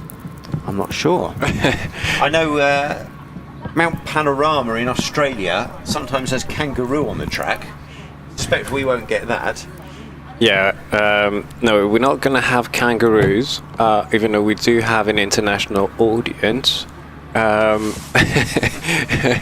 But yeah, definitely we are blessed with some wildlife around here, and it's great to see. It goes very quiet during the winter here, and every single year a lot of the volunteers from the club, marshals, everyone here will get together in a number of working parties across a number of weekends to get the hill back up and ready. And there's often a lot of work, always a friendly gang getting together and putting things together. Most of this involve fixing some of the fence that we've got along the course here, looking after the marshals' huts as well, making sure they're in tip-top conditions. And here's a replay of Robbie. Yeah, a Porsche mounting a tyre barrier at museum. Seems quite familiar. This happened just last month as well. So thanks, Rich, for that replay. Usually we have a bit of a rule here that 735, is it? 3. Yeah, that was Robbie at the wheel, so that's car number 35. Yeah. And well, I'm very much praying that not much damage has been done to that car. Last time around we had such an incident. It was another Porsche. Yeah. Porsche Boxster, and that car was able to run again, albeit it didn't have much radiators at the front, and I think that did help. So we'll see if Robbie is able to run again. That's such a shame for his weekend. He was doing so well, and I'm sure he was going to try real hard to try and snatch that record this time around, and this weekend potentially if the conditions would have been good for him. Yeah. Yeah, I was saying we have sort of a rule. Things like replays, we don't tend to run a replay until we know that the driver is safe and well. So that's usually a good sign that driver is all right. The car might be in poor shape, but at least the driver is fine. So that's good to know. However, as you can appreciate, removing a Porsche from a tyre wall, it takes a little time, even for marshals as skilled as we have here. So now is the optimum time to go and buy yourself an ice cream, as we have a bit of a break and the sun is out. Yes, there we go. Again, we apologise to people who are at the circuit, because every now and again we waffle on about some nonsense that's on the screen. But we're currently watching the replay of the rabbit that tried to cross the road earlier in the year. It just shows you, even if you're at the track, you need to have this up on your phone or similar. Yeah. So you can see some of the replays that Rich of HillClimb.TV finds. Oh, he's going to just go through a variety of exciting moments for us. This rabbit wasn't wearing his high-vis vest. No. He still crossed the track. He did gather that there was something coming up his way. Yeah, he got away with it, so that's good. So you can't park there, sir. Yeah, if you are here at the circuit, do try and find HillClimb.TV on your mobile, and you can watch it. You can keep up with the chat. You can see the graphics, and you can either listen to the commentary on your phone or in live person. Then, so it works even if you're here. I've got to say, it's a reasonable number of people here today. I could see some out having picnics on the grass. The sun has come out now, which is great. The brief showers and the slightly cold start have mostly moved away, so it's turning into a nicer day. Hopefully people are enjoying themselves, even though we have this slight pause. And good, get going again with practice very shortly. Or she'll have to, I don't know, they'll look at it overnight and decide whether it can run again, I suspect. Or we'll see much more of it today. Yeah, we'll see. Hopefully, fingers crossed, not too much damage has been done. Maybe some of it is fixable overnight. For Robbie, he's been doing so well so far this season. So really a bit gutted for him, I must admit. Have we said to all our viewers online to remember to subscribe to the channel, right? We're on a target a bit, and I want to get as many people online to subscribe to the channel. Maybe we can get to 15,000 by tomorrow. Can we do that? Yeah, why not? At the moment, no, because there's only 346 people watching. Well, we thank all 346 of those people for being online. But we need a bit more than that, I think. Yeah, but if those 346 people that are currently viewing online just share this with their friends and be like, look, this is the greatest thing in YouTube at the moment, you should come and watch this and subscribe, then, you know, we'll be very happy. And same for everyone here at Loton Park. Just pull out your phone, or if you go back home, HillClimb.TV on YouTube, and you can watch this at any time. You can subscribe to the channel, and I'll be happy if we get to 15,000. Might be a bit difficult. We can always try. Yeah. Like a challenge. Yeah, and we should say it's not just for the sake of it. There is a reason. The bigger the subscriber numbers, the more YouTube will push the channel, so it'll pop up more on people's feed, and it'll suggest more to more people. And so the more popular you are, the bigger it gets, the more advertising and more sharing it happens, and it all sort of snowballs. So it really helps. It also helps when there are adverts played on the channel. The amount of money and the amount of adverts that generate money for the channel helps pay for important things like cameras and computers, and maybe even things like hiring cameramen to come and man the courses over a weekend. Yeah, and catch the squirrels that and would catch get the squirrels on track. Yeah. So it all does make a difference. So please do consider it. It doesn't harm to do that, does it? Right. So we still waited to cover this Porsche. Hopefully taking it off the tyre wall won't cause more damage. Sometimes dragging it back again is actually the problem. And hopefully it won't have left fluid or anything on circuit. Sometimes, a hose can burst when it gets rammed against those walls. So we'll see. Yeah. The marshals have finished cleaning and all the rest of it. Yeah, certainly the tyre wall again did its job, so great to see that.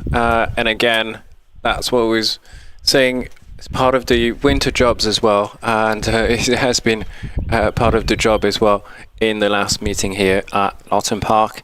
If you are here and are a regular visitor here at Loton Park, or if it's your first time, I'll give you a bit of a reminder to some of the events that we have coming up for the rest of the season.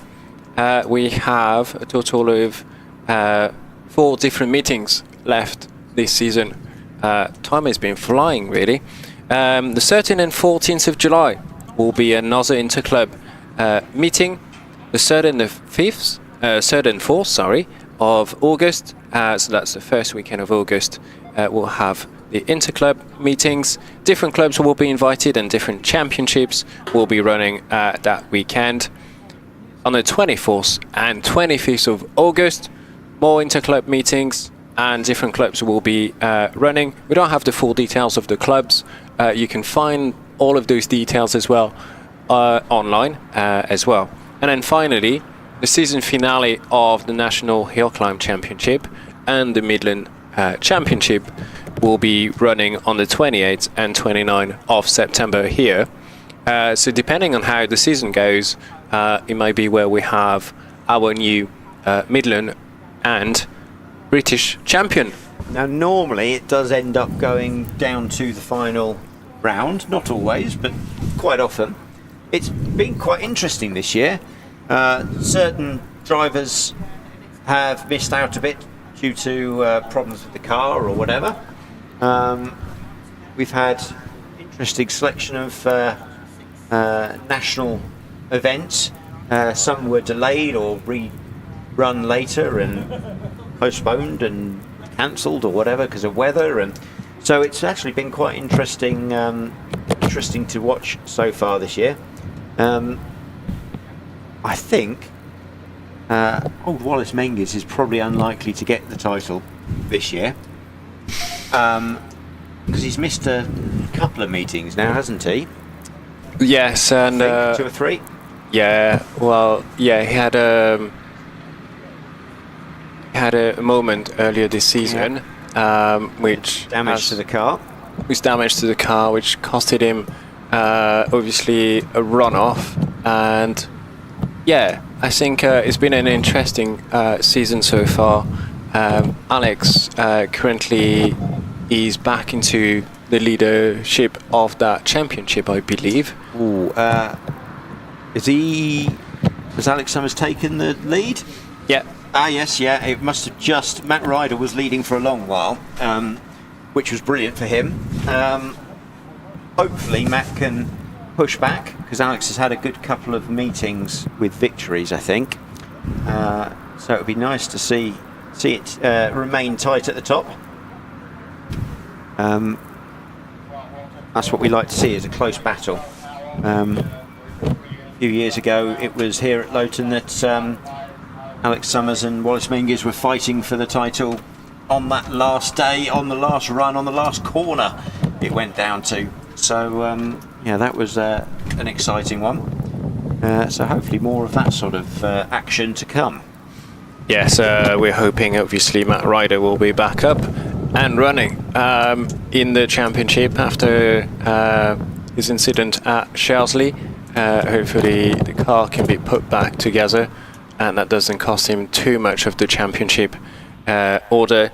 Be great to see him at doing these times. That'll be next weekend, I believe. Yeah. Hopefully the Gold Factory will be able to put a lot of effort in. I'm sure they'll be pushing flat out to get the car back up and running, to see our top boys running, and it'll be great to see Matt running again this season. So okay, again, the championship is a championship. I think whatever can happen to the championship very much depends on obviously driver skills, but you can have a mechanical issue, you can have challenges for this, and sometimes it turns also down to some bad luck that your competitor might have, and this is the beauty of a championship. You never know who's going to win.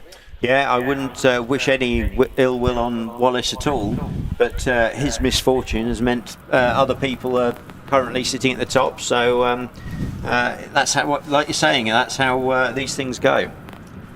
So those who can see the screens can tell that the Porsche is on the back of the lorry.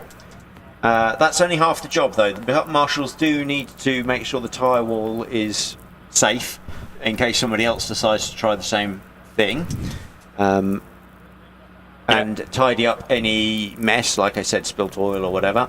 But it doesn't seem rushed. It doesn't look like they're panicking, so I think we should be all right. Again, people who've got access to HillClimb.TV will have seen there were some nice shots of the countryside around here, showing just how nice a venue this is. Although you can see currently it's a bit windy, but there we go. Yeah, lovely shots of the trees, the sort of blue skies, and just a really nice place to be. I think it's one of the nicest motorsport venues in the UK, and subsequently probably one of the nicest ones in the world, just as a nice place to visit. Well, I was at Spa-Francorchamps this year and had a guided tour, and the guide was like, well, we think we've got one of the most beautiful tracks, so I was like, okay, maybe. You've obviously never been to Loton, have you? Yeah.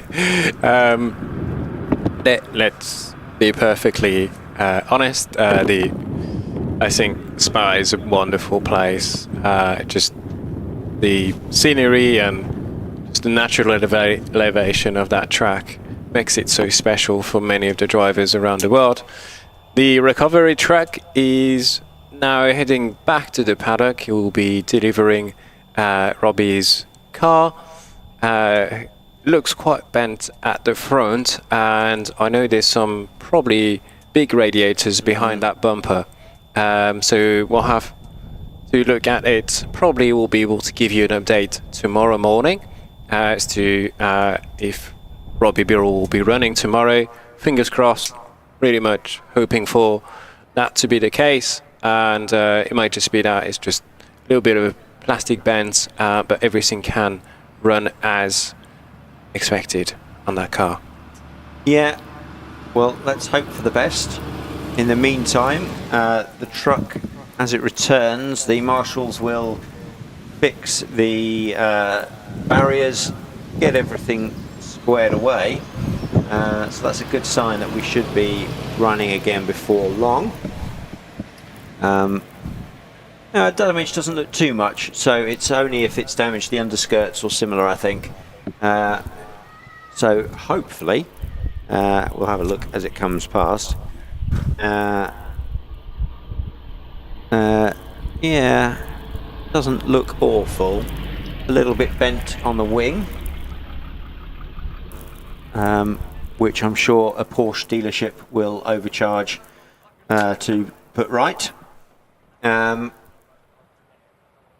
As the marshals then get to work tidying up those tyre barriers, making sure they're all safe and in place. So that's brilliant news. We are well on the way to getting going again. Right, so we have had a couple of messages. I think Zeppaloid's very keen on our commentary, so that's a kind thing for him to say. And he's obviously not a native English speaker, so he's keeping up with us nicely. Stephen Williams is watching the TT. Is that on this weekend? The Isle of Man TT. So that's a good weekend's worth of motorsport for Stephen. I know our co-commentator who's not here this weekend, Owen, he was rallying on the Isle of Man a few weeks ago, and they had classic bikes and things running at the TT recently as well, didn't they? So been a busy old time over on the Isle of Man. Yeah, I'm pretty sure also some of our marshals have headed to the Isle of Man for the Manx Classic as well, which is a 3-day event taking part on the island. I guess the Isle of Man has got quite a lot of motorsport. Yeah. It's incredible that it's still running, and it's great to see the TT running today. I think some of the running was affected by the rain and the conditions this week. I think yesterday or Thursday they were not running because of the rain conditions that was affected the running or that. And again, this year has been a new lap record, 136 miles an hour. Yeah. which is just, I can't get my head around such average speed. Yeah. On that. That's a crazy speed. Dan Cazzo, don't know, has asked, how is the Gould that has the incident last weekend? So last week... So that will be Matt Ryder. We don't know much about the car.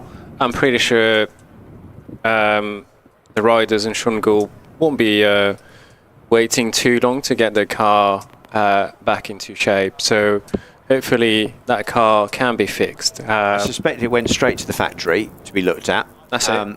And yeah, I mean, it's not here, so it's not fixed yet. But I don't suppose it was going to be here, so that's not much of a thing, really. Yeah, it will be worked on. Hopefully, it will be fixed as quickly as possible. But sometimes these things are pretty bad damage, and it's not like Formula One where you have a whole factory's worth of staff working to get things turned around.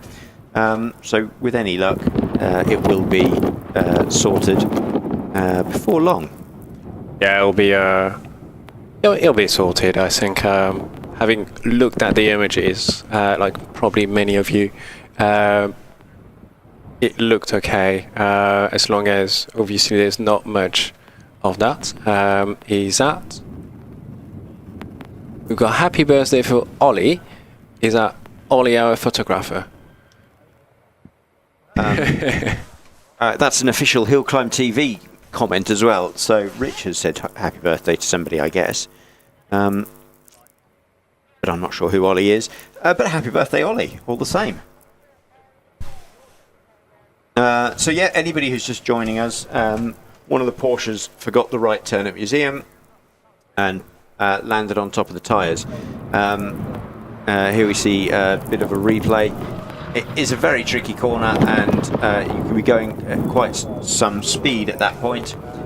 Luckily, the car seems to be mostly in one piece, as does the driver. So we haven't got to wait too much longer, as they're just repairing the barriers before we can go again.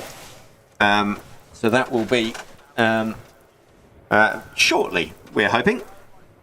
In the meantime, we're enjoying the sunshine here at Loton Park, and hopefully so are the spectators.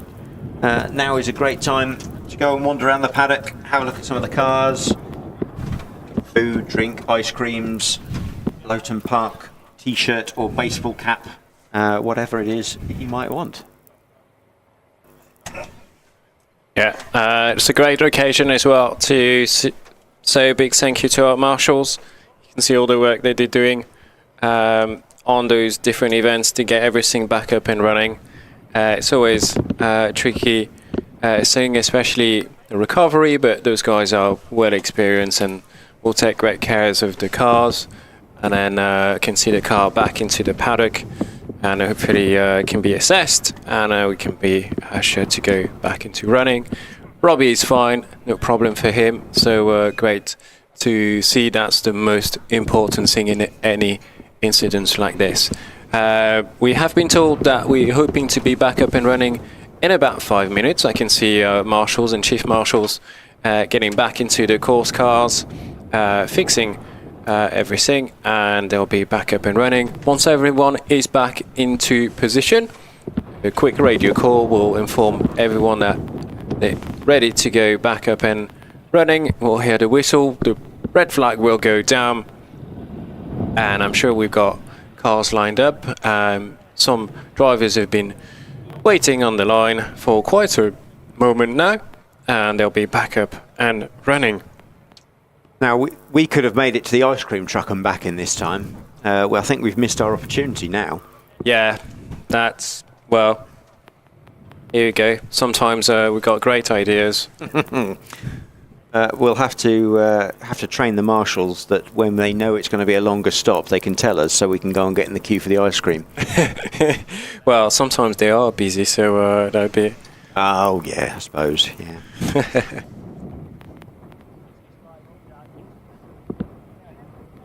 So the live stream seems to show a lack of activity on the tight wall, which I'm hoping means that they fixed it. Which must mean that we are very close to restarting. The course car with the clerk of the course has returned, and he wouldn't leave up there until he knew everything was sorted. The chief marshal in his great big truck is just returning down to Triangle. So I'm going to go out on a limb and say we're pretty much done. So as always, good work by our safety teams. They've been able to sort the car and driver and barriers and track surface nice and swiftly. Now, we've taken, I don't know, 15 minutes. I've not actually been keeping track. But it's best to make sure these things are done right so that we can carry on in the certainty that everything is safe and secure. By the look of it, we will get going again any moment. James Stocks's Toyota Yaris is lined up and has been for a little while now, so he'll be keen to get going once again. So, whistles blown, flags coming in. That means we'll have running again any moment.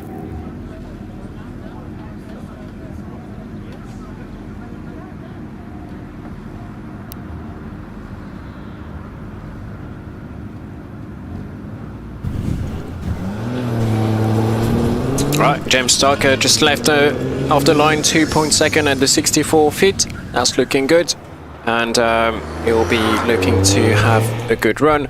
Probably with eager to go out and run. We've got two Toyota GR Yaris in this class this weekend. This is Road Going Series production car with four-wheel drive, so that's class A3. You can see the flashing lights of the indicators. That's just a safety feature. As you hit the brakes hard, those things will signal to drivers behind you on the motorway that you hitting the brakes. James Stokes going through keepers and onto the Cedar Straight, making good progress so far, looking to improve on his previous time. Time that he posted was 66.31. Nalan Mansfield is quickly following him behind. Yeah, both cars posting good sectors. They're green, which means personal bests, improvements on their previous runs, and so the weight obviously hasn't affected them too much. M. Stocks does a 69.34, actually just falls short towards the end of his run. Alan Mansfield's run, however, seems to be quicker still, as Robert Lancaster Gay's Porsche 718 comes past us. Quite a noisy Porsche, that one. Zooming past us, head down at Triangle, as Alan Mansfield does a 66.29. And the red flags are out again. Yeah, the red flags are out again, and Robert will be one frustrated driver. That's the second time he's being red flagged. He was getting his rerun after being red flagged behind Robbie Birrell. So we'll see what happens. We haven't got a car in the Tyre Museum. It might be a bit of the wildlife that might have affected the running. Yeah, nothing obvious yet, but sometimes the marshals err on the side of caution. If it looks like there could be a problem, it's better to stop things before it becomes a problem. So with any luck, this will be a quick turnaround, this one.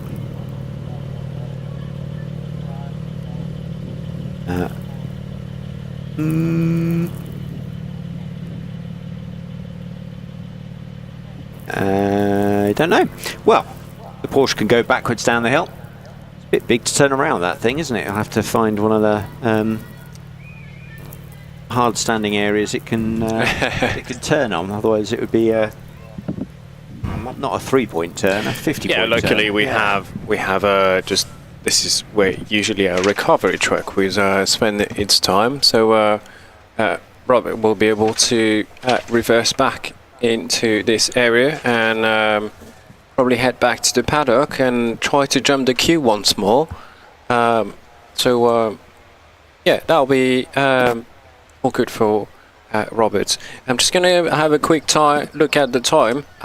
Robert so far was the second quickest in this class, and no, actually third quickest after Duncan Andrew first time round in the first car. So Robert making his way back to the paddock in that beautiful Cayman, spending a lot of time in the seat of the car but not doing much actual driving this afternoon, unfortunately. I'm sure we'll be eager to go back out again for Rob to jump back through the queue. So our marshals are just showing how to jump the queue. It's not very a British thing to jump the queue, is it, Alex? No, that's it.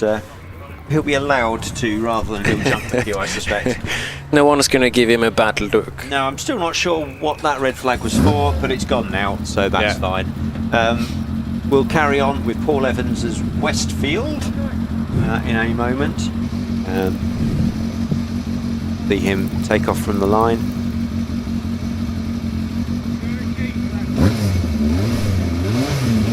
Once everything is ready, and away we go. Yeah, off he goes, Paul, in that Westfield. This is the white chassis. Great car to see, and Paul so far has been running in this class, a 63.12 earlier this morning, just before lunch. So we'll be looking to improve on that. He's on good course to do that. And this is powered by a Ford 1.6 litre engine. I'm just guessing on this one. I'll have a look at my information sheet later on. Yeah, Paul just having a nice run so far. Yeah, heading up onto the Cedar Straight. See on the screens how not straight it is. Up heading towards Fallow, as we also see Richard Weaver's Empire leave the line. Hear the high revving bike engine in that, as he heads up around Hall and towards Loggerheads there. Fletcher's Dello as it drops then down towards Triangle, where we are in the commentary booth. Turns right in front of us, heads on towards Keepers, that sort of uphill right left onto the not very straight. up past all the cedar trees and towards the speed trap at the top. 98 miles an hour for Richard. He brakes hard into Fallow, round Fallow and the climb into Museum for that blind right-hander. The camera angle there really doesn't do justice to how steep that is, and crosses the line. 51.41 for Richard Weaver. That's a good run. Yeah, and Rob now taking his rerun again in the Porsche 718 GT4. Good run for Richard in that Empire, so he's going to go up the gears, and Rob is going to try and post a good time this time round after being red flagged twice. So obviously has a good chance to be in the lead. Still has a bit of work to do and shave some time on that run, but doing well so far. And Rob going through the finish line in a time of 58.49. That puts him second in the class, just behind Richard Snow in the Elsa Cayman. Fisher Davis in the fourth TA already through the straight, so looking good so far in the V8 fourth TA. That's class K1. Carl share with her husband Terry, who's going to be out again later. The fastest of the Davies today so far, which is good. As it's been brought to attention, the Ollie that we were wishing happy birthday to was Ollie Moran, her 14th birthday. So, birthday Ollie. So we have Nicola Dearden in that extra streamlined Gould Lara hybrid as it powers its way up towards the top of Cedar Straight. 1 miles an hour there for Nicola as she climbs up towards the final turns, heading into Museum as Joseph Mackerel comes down into our view in that Tiga SF83. The 83 is the year it was made, so 1983 Formula 2 car, that Tiga there, with that Peugeot 4-cylinder engine. A bit smoky as it heads up the Cedar Straight there towards the top, but does a nice run, 83 miles an hour. Yeah, good improvement for Nicola Durden on her previous run, and Joseph Mackerel, great to see them out. They were working on the brakes during lunchtime. They had a little bit of an issue on the rear left, so it seems that has been fixed. And Joseph Mackerel 56.06. Malcolm Icky in the K-Series Caterham 7, just running through. Malcolm was telling us this car really started as a road sport car, had the long wings from pretty much would give them like the look of the 70s, and over time has been preparing and also repairing that car as he had a few incidents and in his own word run out of talent at once, and he's been rebuilding that car. 60.29 for Malcolm Icky. A good improvement on his previous run as well. Yeah, Tim Higgins Westfield next in this Class B road going specialist production cars. It's a mixture of Westfields and Caterhams with us today. Tim Higgins heading on up to the final corner as we pick up Robert Lloyd as well. This is nice Westfield Robert has there with the all of these with car engines rather than bike engine equivalents, so all sort of about 1.82 litre 4-cylinder road going based engines. We see Robert up at the top, just passing round up towards Museum, as down at the bottom Ray Laura in his Caterham 7 Super Sprint. This is a very smart looking car with its wing deflector, and used to be very small and lightweight. And we'll see Ray currently, I'm not sure his time, his time 69.74 earlier, so he'll be hoping to improve on that. Yeah, definitely some margin for Ray in that time, and Richard Price so far leading the class with a 57.07, going a bit wide on that, but 57.7 for Ray puts him second in the class so far, just about 7/10 quicker behind Richard Price. Good improvement for him, jumping up from last to second. Richard Price won't improve on this run, so as we said, these are just practice runs, but it's still bragging rights is important. Richard Price, last sector, 56.69. He does improve, just to prove the commentator wrong. Yeah, about 4 tenths shaved off on that run, so a great time for Richard Price. Steve Gardner still carries on into the second part of the run, but here's Andrew Russell in that beautiful Ginetta G15. Really a favourite cars of yours, Alex, really. Yeah, I like this machine, looks very nice, and I think we're running through cars as quick as we can now to try and make up a bit on that delay from the incident earlier. You see the Ginetta G15, Andrew Russell going through. Very light, these cars, almost nothing to them. Fiberglass bodies, little engines, very lightweight chassis, and Andrew putting purple sectors up, going quicker and quicker. 76 through the speed trap. I suspect he'll beat his time. He's on his own in this category, however, so it isn't competition so much as just beating his own time. Yeah, Roy Alder in the Renault Clio in the modified production class so far, running well in this class as well. So good improvement from Andrew Russell. Did I say improvement? Actually, he was a little bit slower than his previous run. Roy Alder will be looking to improve on its 63.02, but we've got Tony Fickins in that beautiful Peugeot 205. You'll find Tony in a Peugeot 205, whether it's red or grey. Weekend he's running the grey one, the red one is having some work done to it, and he's loving those cars. This one is powered by a 306 2-litre 16-valve engine, and yeah, pretty competitive car in this class. Next up we have one of my favourite cars from the weekend, Jerry Morgan's Vauxhall Chevette HSR, this ex-works development car for the rally teams, and later for the road-going modified production cars, Thunder Saloons, that sort of thing. This Vauxhall Chevette has a lot of power and is highly developed back in the 70s, and he's followed by Nigel Elliott's Triumph TR7, running not just a great big V8 but a great big supercharged V8, and Nigel Elliott going through this modified production cars over 2-litre category. The competition between Nigel Elliott and Gary Morgan is pretty close, with only Paul Howell's Porsche being the fly in the ointment by being so much faster. Yeah, Nigel has about 500 horsepower under the bonnet of that TR7, but Paul was in that 911 RSR in the yellow and green livery. Great car, and you can see the car just squatting at the back, as most Porsche of that era will do as they accelerate out of those corners, giving them great traction.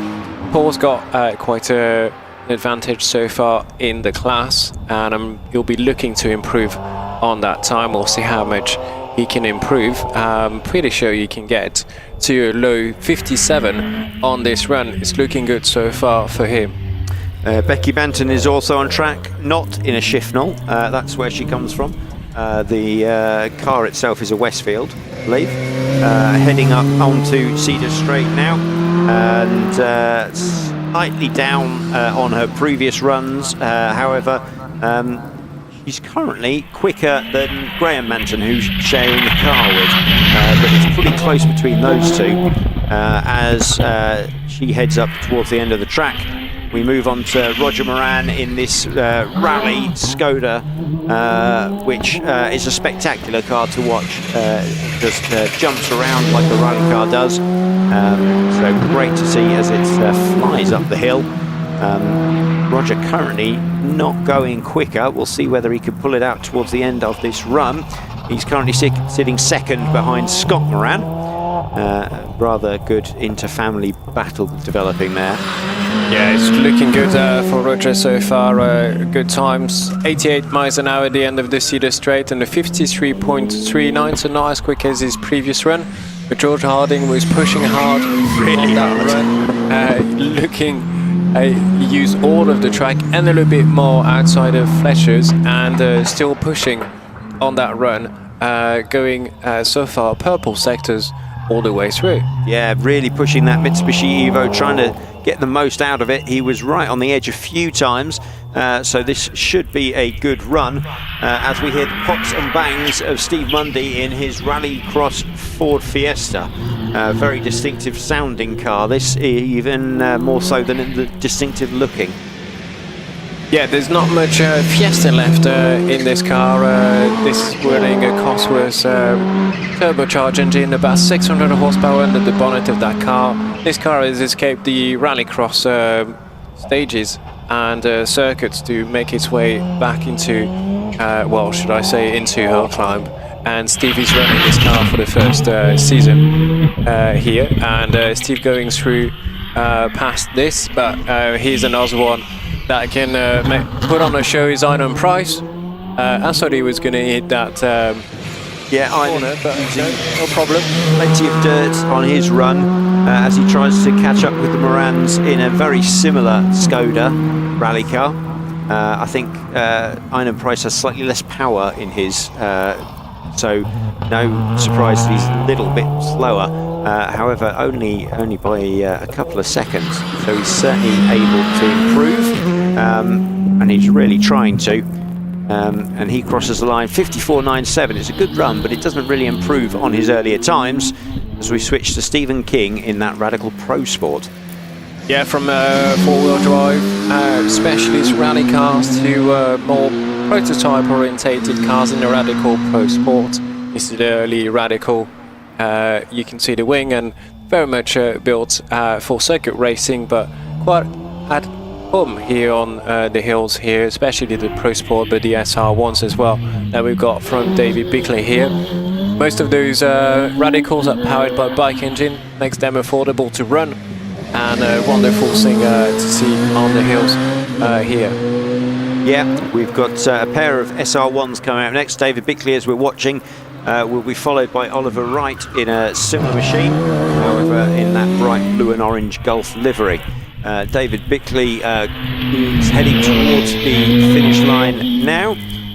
He will be getting a time on the board, see if he can improve slightly. 56.32. He does go ever so slightly quicker, but Oliver Wright is on track and could knock him down again. This Sports Libre category quite well represented here today. Especially interesting is this Mallock Mark 20. Robin Nicholson sharing it with Samuel Nicholson. Currently they are quicker than the much newer Radicals, which is interesting to see. Here comes the Mallock now into triangle. Struggled to find a gear there, I think. Yeah, just probably lost a little bit of time, but not too much. And yeah, Oliver Wright was pushing on this round of 55.76, a great improvement on his previous run. And Robin Nicholson so far second, not far off the quickest times, to be fair. So Robin will be looking to get to a good time on that board today, and Matthew Price quickly follows him in that Radical SR3. Yeah, the SR3 much bigger, struggling to fit on the track more so than the smaller Pro Sport.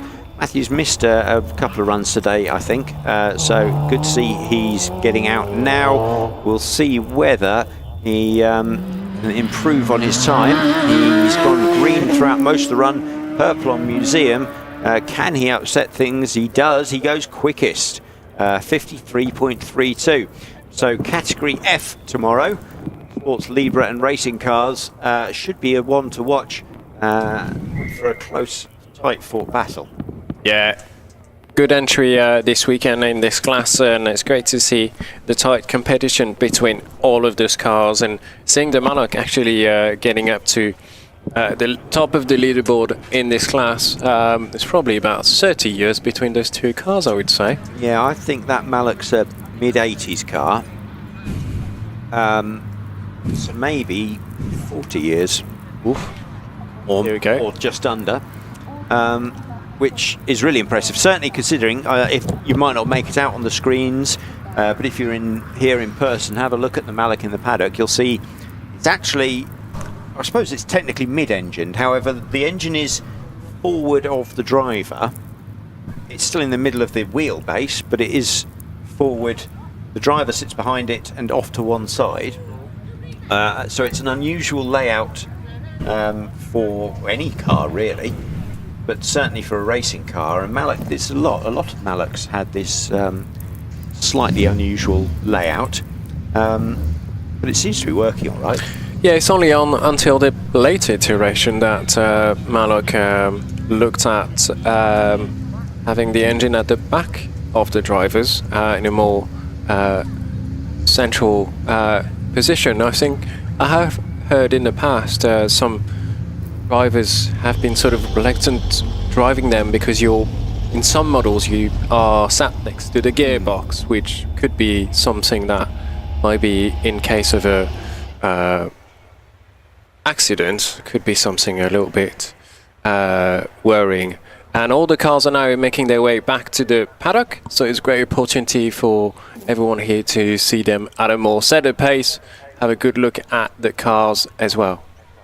Yeah, so this batch will return down to the paddock. We'll then be moving in to the next group of cars.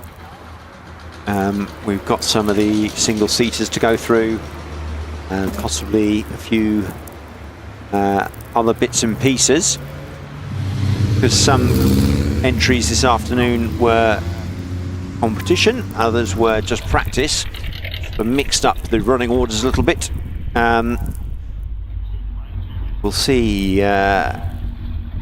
what's left to run, and some of the single-seaters will be setting the really quick times. We've actually got a nice selection of cars here today, as always. The classics through hot hatches and all of these sports and production cars. Just this batch alone has pretty much everything represented. That Vauxhall Chevette coming back,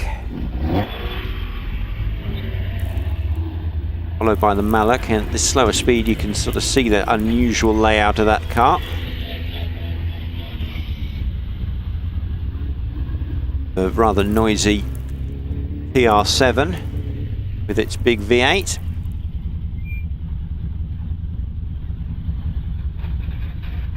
And those reasonably recent and up-to-date Skoda rally cars, plus the slightly older Mitsubishi Evo Fiesta autocross car.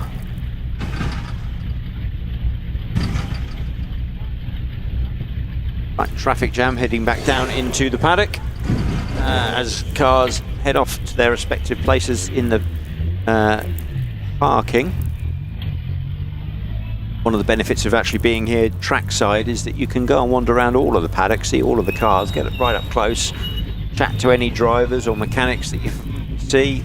It's really open and friendly environment, so always a nice place to be for a motorsport enthusiast.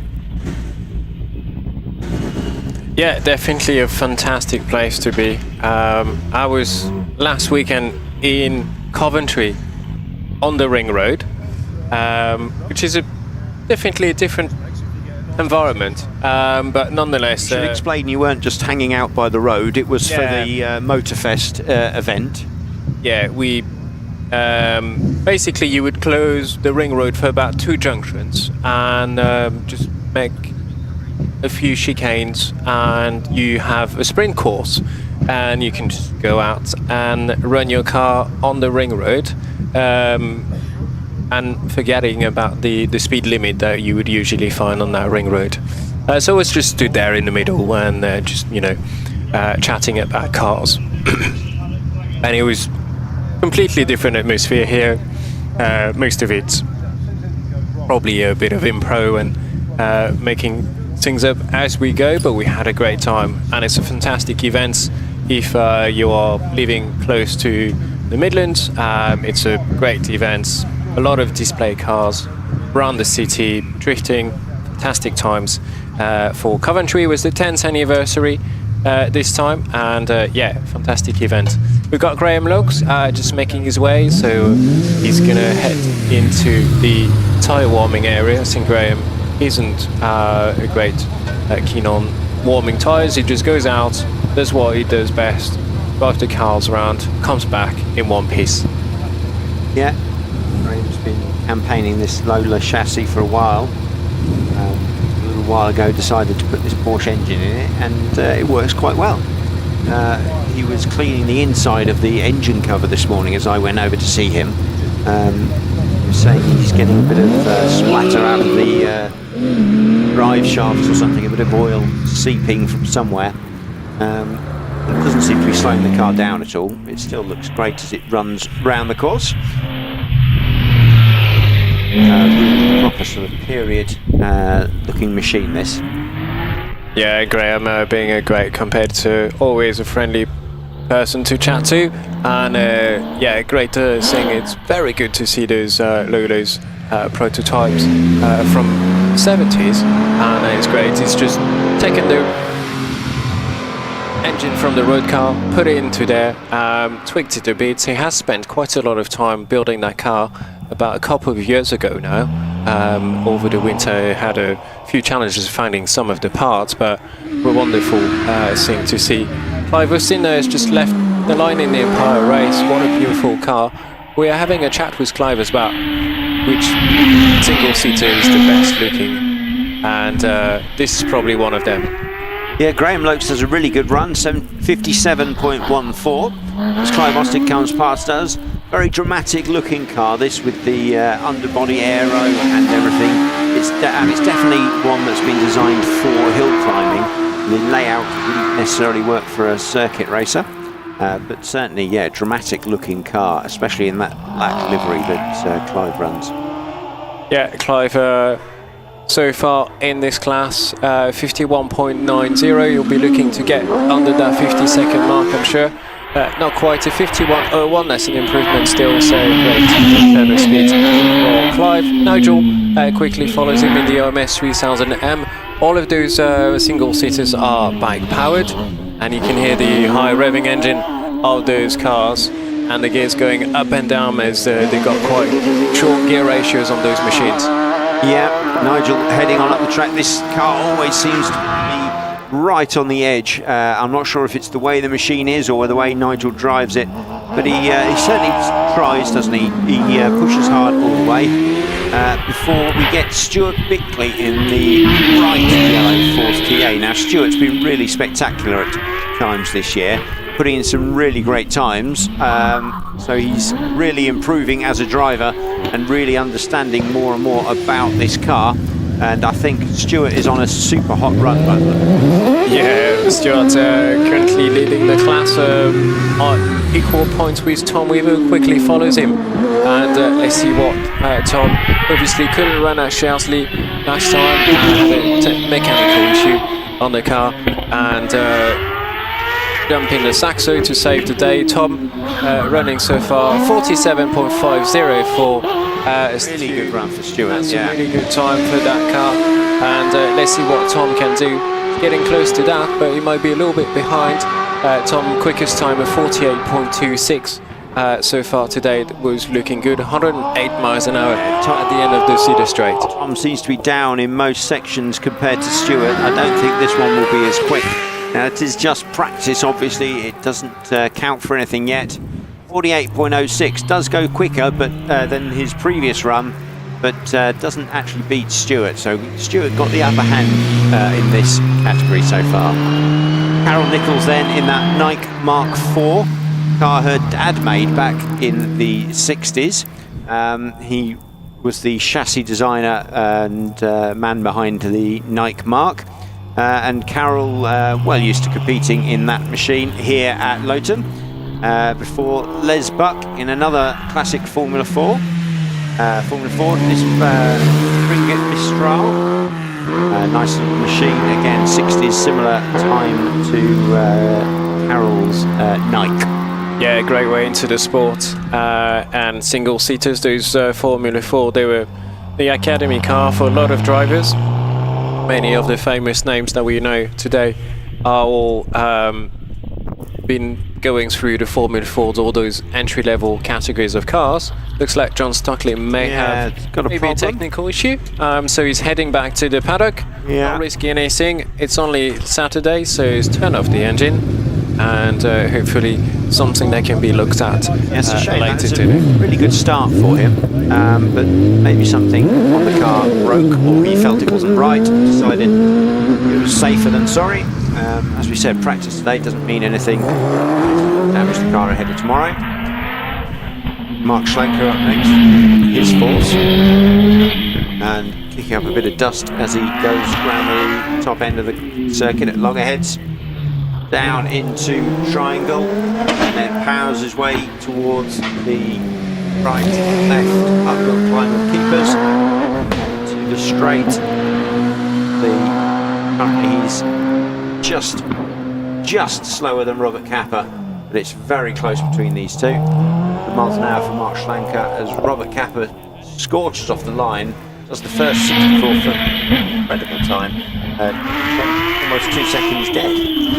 Yeah, that's a great turn speed for Robert Kappa, who's so far quickest in this practice run so far today, 49.76, so he'll probably going to remain at the top of the leaderboard today, posting purple sectors, so he's on a good run again, and setting probably the benchmark for tomorrow in this class. We're now up to class J2, so that's up the engine capacity up to 1600 cc. So most of those bikes will be running higher capacity engine, mostly derived from Hayabusa 1300 cc cars. Wow, that was a good run for Robert there, 49.3, but shows just how good Stuart Bickley's run of 47.5 was. In the smaller engine car, he's a good couple of seconds quicker.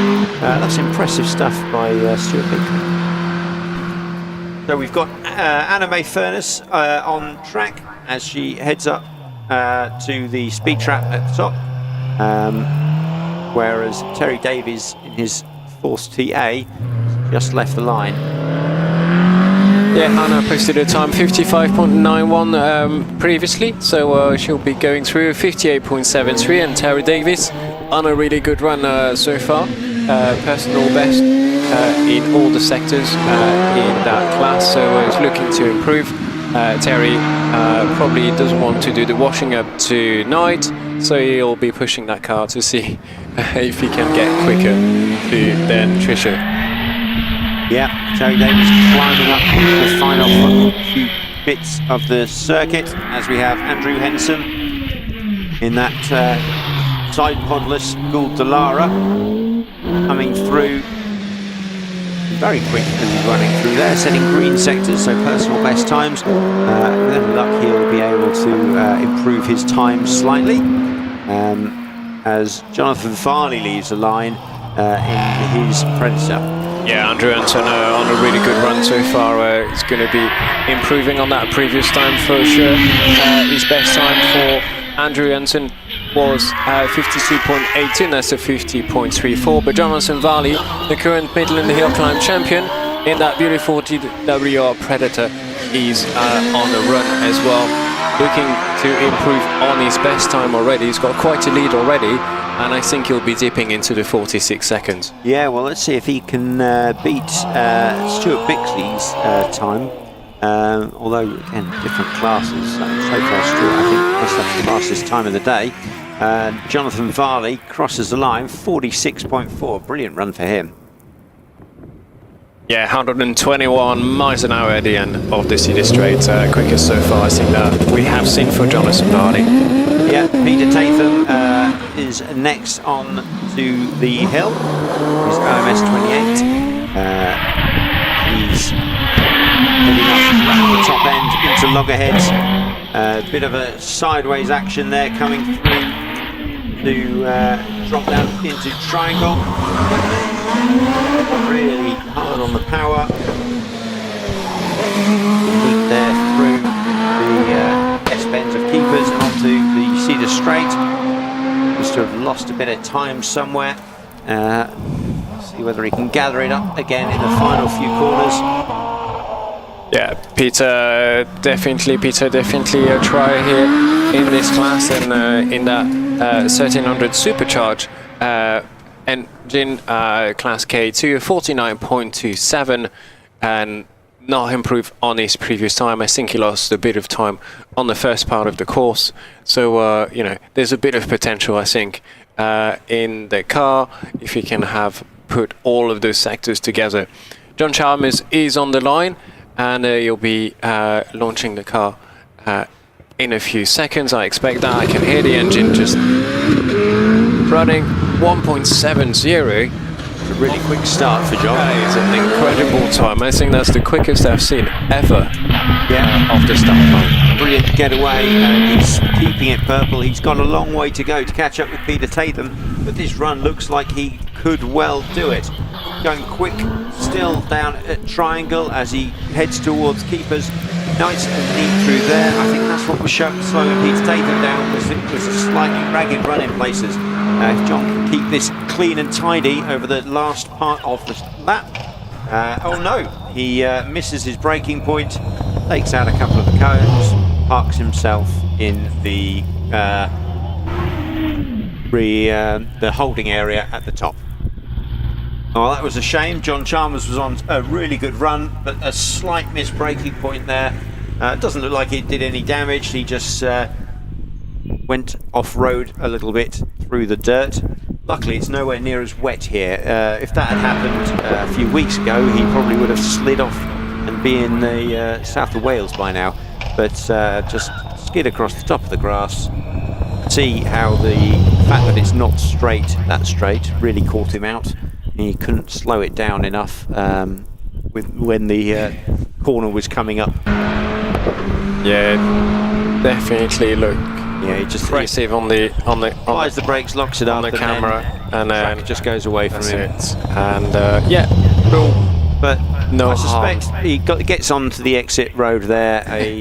He'll probably have a bit of grass in his side pods, but otherwise, I suspect no harm.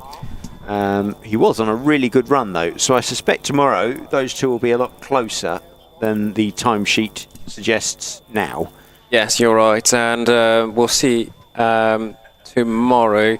I can see our marshals picking up the bits from the braking marker that have been broken by the excursion off-road from John Chalmers. Obviously, Ian Tucker that followed him has been red flagged and sent back to the paddock. He'll be joining back the queue once more. So hopefully we can sort this quick incident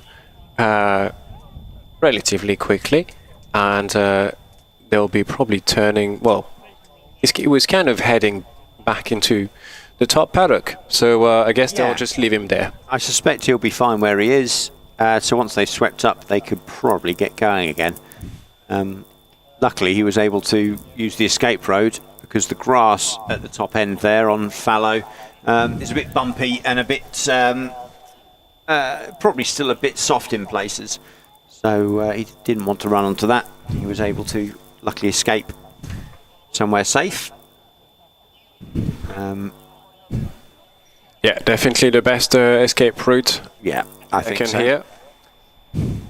Marshall's getting straight onto the cleaning. And while we've got a break, I'm going to mention that currently we're at 12,380 subscribers. It was about 12,300 dead this morning, wasn't it? So we've picked up another sort of 80 people subscribing to the channel HillClimb.TV today, which is brilliant. I think, well, 20 more would get us to 12.4. That'd be a good, that'd be a good result. So, you know, if you're not subscribed, please do. If you are subscribed, tell somebody who isn't and get them to do. And come and watch the event. Today's a bit of a bonus day. We don't always get to live stream practice days. Let's see another replay of the slight mistake there. Yeah, we don't always get to see these practice days live streamed because the system's not always set up in time, or there are technical issues. We're always there ready for the Sunday, which is testament to the team at HillClimb.TV. But great to get this extra days running. I've been sharing the link around, trying to get people to come and join us. So hello to everyone who has come and joined us. It's great that we're able to pick up all these extra people and have a really good number of people watching the excellent coverage brought to us by HillClimb.TV.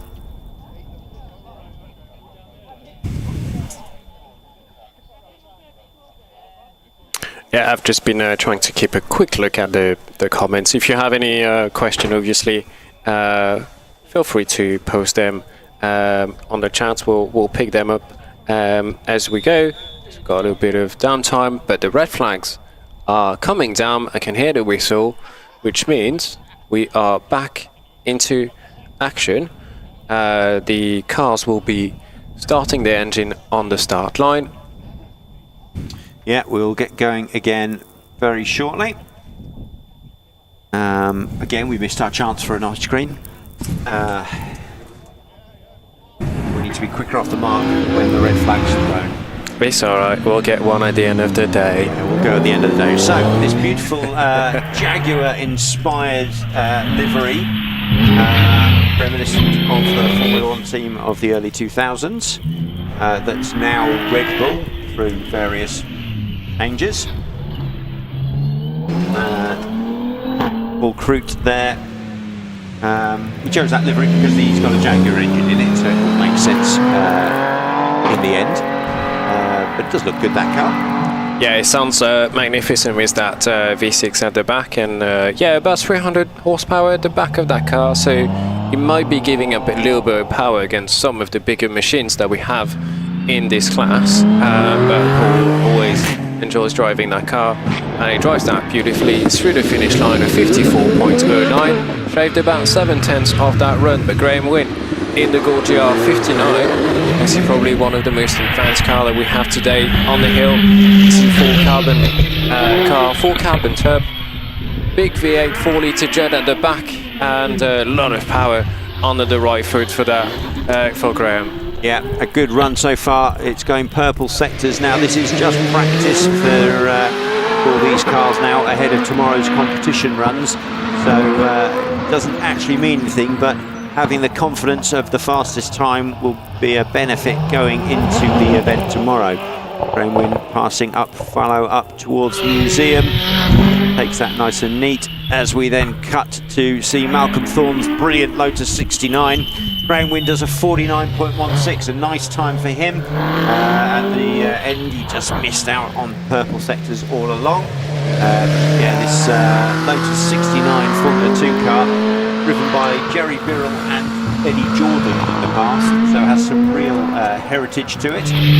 Great good little machine that. He's followed by Martin Jones's Brabham BT21.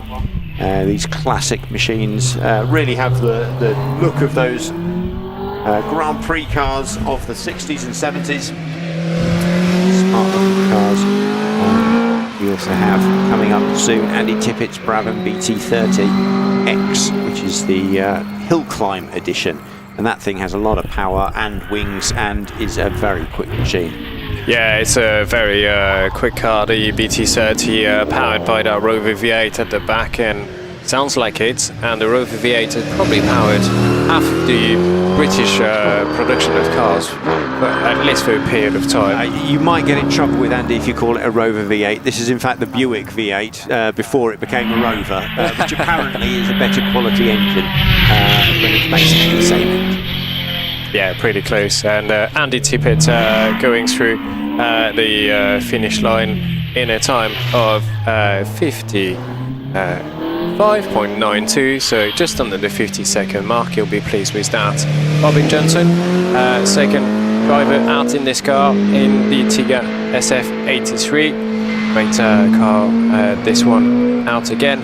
And great to see, was telling me that these things will rev to about 9,000 RPM. So, and they use all the rev, obviously. Yeah, and then we're moving into a Caterham. This is Joy Hoyle.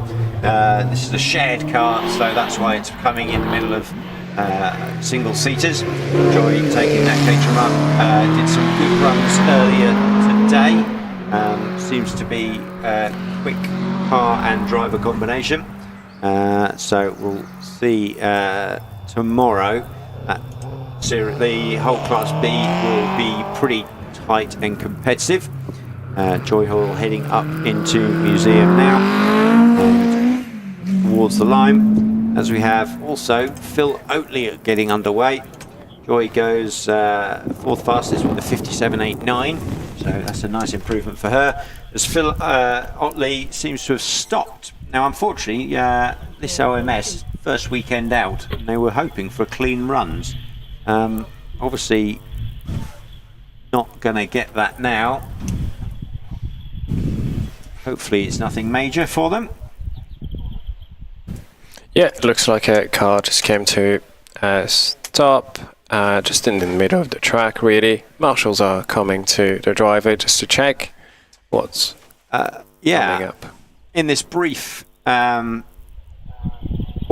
we don't have time for ice cream, but we can answer James Dunford's question, who's asked, can we briefly explain how the cars are placed to start? So groups and classes and that sort of thing, and especially why are we seeing the mix? And there's all sorts of reasons for that. In general, they try and run in their category. However, cars sometimes get out of sequence if they're a shared car, so two people are sharing the driving.